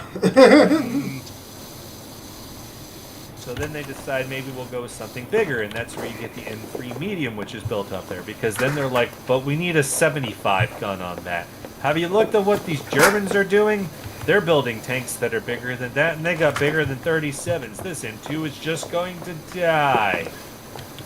So then they repurpose the M2, they take all the machine guns off, and they stick a 75 millimeter in the hull. Infantry branch still demands you must have the 37 millimeter gun on there in a turret. So it gets its little turret up top with its 37 millimeter gun. We still need more machine gun up there. So the commander gets his own little independent turret dropped on top of there, so he can have a little 30 caliber machine gun to be shooting. So that when the gunner's shooting his 30 caliber machine gun, they can shoot in another direction. And don't worry, Leland, Jimbo driving the tank still got his two little nipple guns up front, so he can fuck with everybody. They were quickly removed, and you can still see the marks of where they are. Oh, driver machine guns are so stupid. Oh my god. If you're wondering, because there's a couple Stewarts that I remember you were driving around in War Thunder, they have the driver-mounted machine guns. That's what that was? Yes, Oh. the driver machine guns. They are fixed forward. There's no up. There's no down. The left and right is turn the damn tank.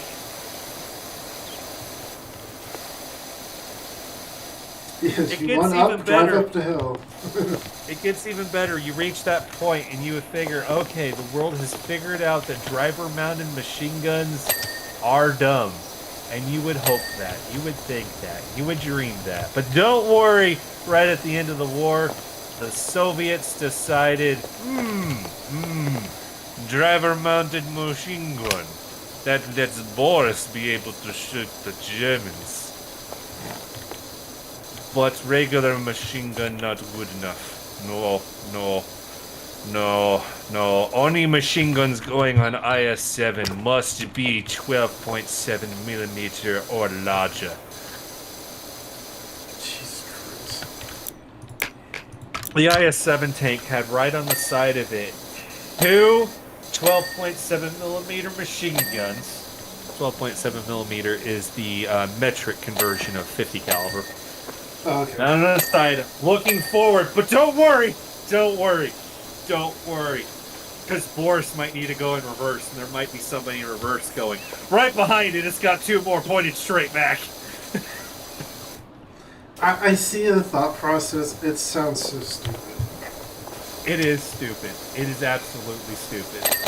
If you were an actual commander of a tank with driver machine guns, you will look at your driver and just say, I swear to God, if you wiggle the tank around because you want to shoot somebody, I will smack you upside the head until you have a concussion.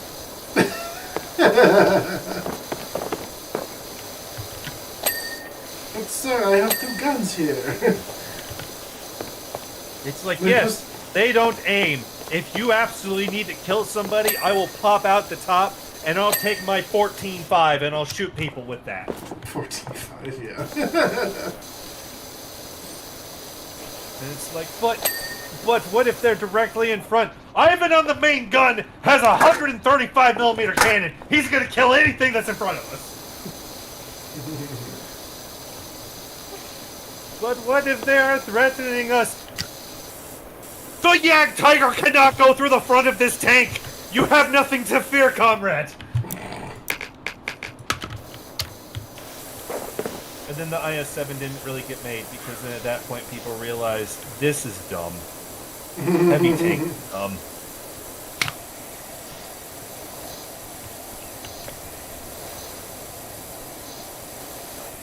Did I completely lie on what the main gun is on the IS-7? Did you say 75 millimeter? No. No, it's bigger than that. 130. I was close. Did I lie? It's like I think I was fake news. Where for a second? Fake news.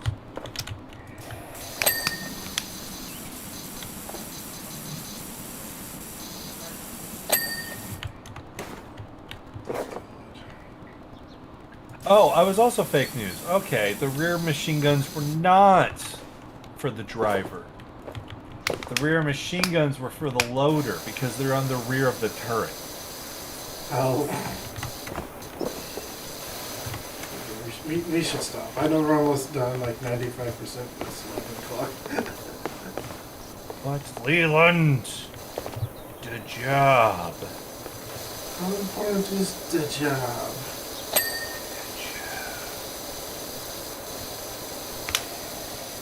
Because you know what happens if we leave this job unfinished? They're going to find those people that they're going to pay for less because they don't know what the laws are and don't realize that they're being fully taken advantage of. And you know what they're going to do? They're going to take your job.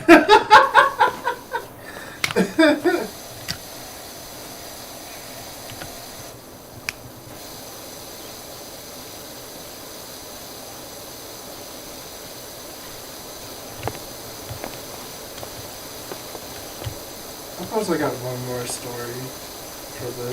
What you got? Lay it on me. So, as you know, my second job has been playing Destiny. Now, I'm finally breaking the spell with that game because a lull in content and stuff to do. Finally. Mm-hmm. But their recent expansion was pretty okay. Did pretty well for them. Got them into where most people playing the game at once ever. So good for them, Bungie. That's good. That's good. Yeah. The issue most people have with the game now is there's two halves to the game. There's PvE for all the story and the like cooperative gameplay, and then there's PvP. So, sadly, PvP has been near non-existent because Bungie's working on making another game that's supposed to release, I think, next year. And that's where most of that team went to. So, half of the game isn't being touched. Interesting, because usually the PvP competitive that get all the love for anything. Correct. So it's really annoying that they siphoned off that team for a new IP instead of, curating it for the game that makes them their money right now. Whatever.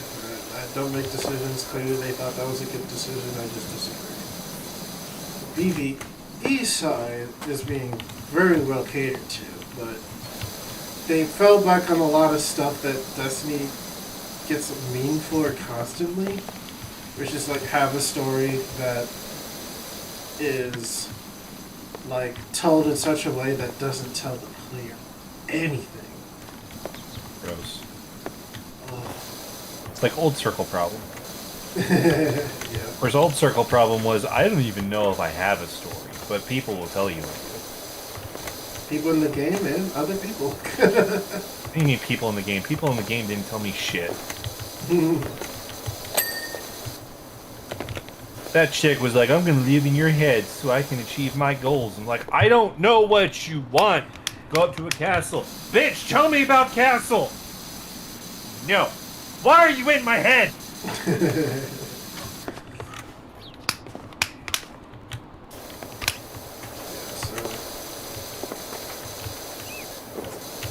Now, the setting for the new expansion was Neptune, where a group of humans, or sect is what I should say, a sect of humans siphoned off from, like, Earth a while ago.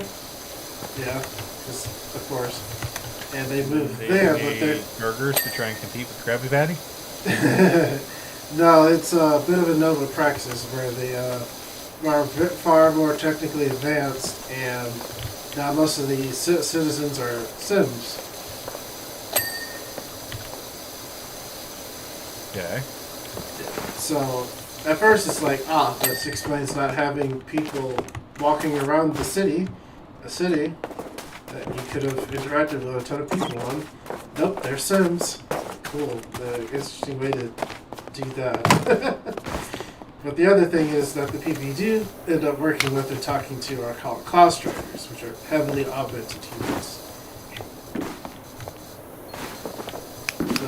The problem with them is there's two, and one is clearly like written back when Marvel writing was still a good idea, and he comes off very, very tone deaf. Marvel movie writing or Marvel comic writing? Movie writing, sadly. Okay. So whatever the mouse wants. yep. So I was like, no one's gonna like Nimbus. It was very unfortunate. Because I understand like part of like why he is the way he is, but being suddenly thrust into like the type of conflict that the story has, but I was just like, so many people are tired of his the way he speaks. So whatever. What is in? You're probably going to have to explain to me why everybody's going to hate Nimbus. So Nimbus comes off as bratty and insensitive, tiny bit. Excuse me. A bit because he doesn't like he still tells jokes even when the tone of the story gets pretty serious at points. Like when two people die, and it's just like, Okay, he's trying to be campy. yes, campy. Campy can be good when it's in a campy setting. This is not a campy setting. Campy is not an insult term. Campy is a descriptive term. Right. It's Resident Evil 4 is campy. We struggled a lot with explaining that to people when we talked about Marvel movies a long time ago. This would have been all the way back at like Thor 2 was being talked about. Thor 2. The one I barely remember. One nobody remembers. I just know there was a second Thor.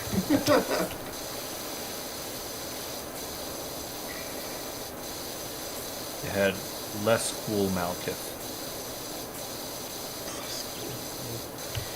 Like, that's the superhero movies were a thing, but my god, were they like... Wow, it looks like there's nothing left, but I know we're not done. Stools. Stools. Go make stool. Oh. I used your head to avoid falling damage. It's like there's any... I cleaned that. Most It of told it. me it was clean. No, it didn't. Yes, it did. It blinked. No, it's not.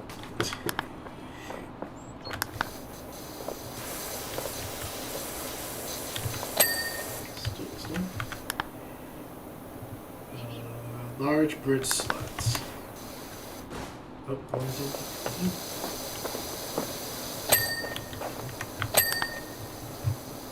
Side guards. Where is that?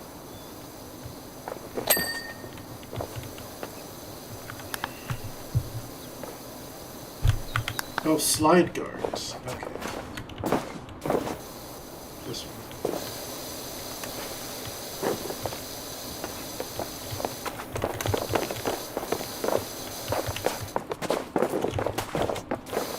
Oh, you know what I have recently found entertaining to do at the anime night? Because there's definitely times I agree with Brian, it does get a little exhausting to try and just do that. Yeah. Looking up the actual history for what Vinland Saga is talking about. Oh yeah, yeah. That so I doing that last week. That Thorkel was Thorkel's big in the series because he's known as Thorkel the Tall. Yeah. He the tall become tall. Small bridge guards. What's this? Oh. Yeah, I did that, and part of the reason why I despise the idea of spoiler culture. If you're ever gonna tell me about a literally anything, unless it's like Murder Mystery Party, don't sit there being like, oh, I won't tell you unless you don't care about spoilers. Just fucking tell me. But yeah, I'm pretty sure without even looking. I did end up kind of looking at what the plot was in Vinland Saga because I wanted to start comparing notes. But even without it, I just kind of looked at it and be like, I believe I know how about the next 8 episodes are going to play out in Vinland Saga now because I looked at the history. That would do it. And that was part of the comparing notes because I was curious how well does it usually stack up, and my theorem was correct. There were slight little modifications that had to happen in there, like specifics of how characters would interact, but I was basically right. I know how it's going to turn out, and I haven't even read the book. The manga. The manga. I have not read the manga. Green floor circle. Why is that so specific? It's not that one. It's the only green thing here. Oh, this one. The fucking dino. It pooped. It did. Under its foot somewhere. Where's your foot mess, Mr. Sir? Oh, it's tougher. There we go. Fine. Jesus Christ. Yeah, we did it. And you wanted Enjoy to call that. early. And I'm cleaning your face off. No, Yep. it's not dirty though. Yeah. Well, I mean, you do look like you're covered in dirt here. It's not coming off. Not that we're gonna do this right now, but here's what to look forward to.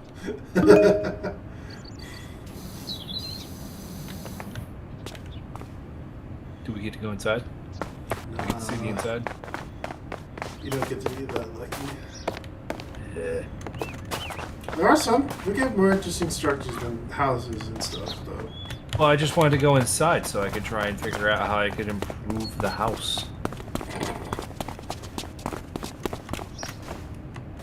I could tell them exactly where they should get all of their sensors and things, and how I could upgrade the item. Okay. This town likes soccer. Thanks for watching, everybody. We'll see you next week. Let's talk to Yeah. Now before I head down to Georgia. Georgia.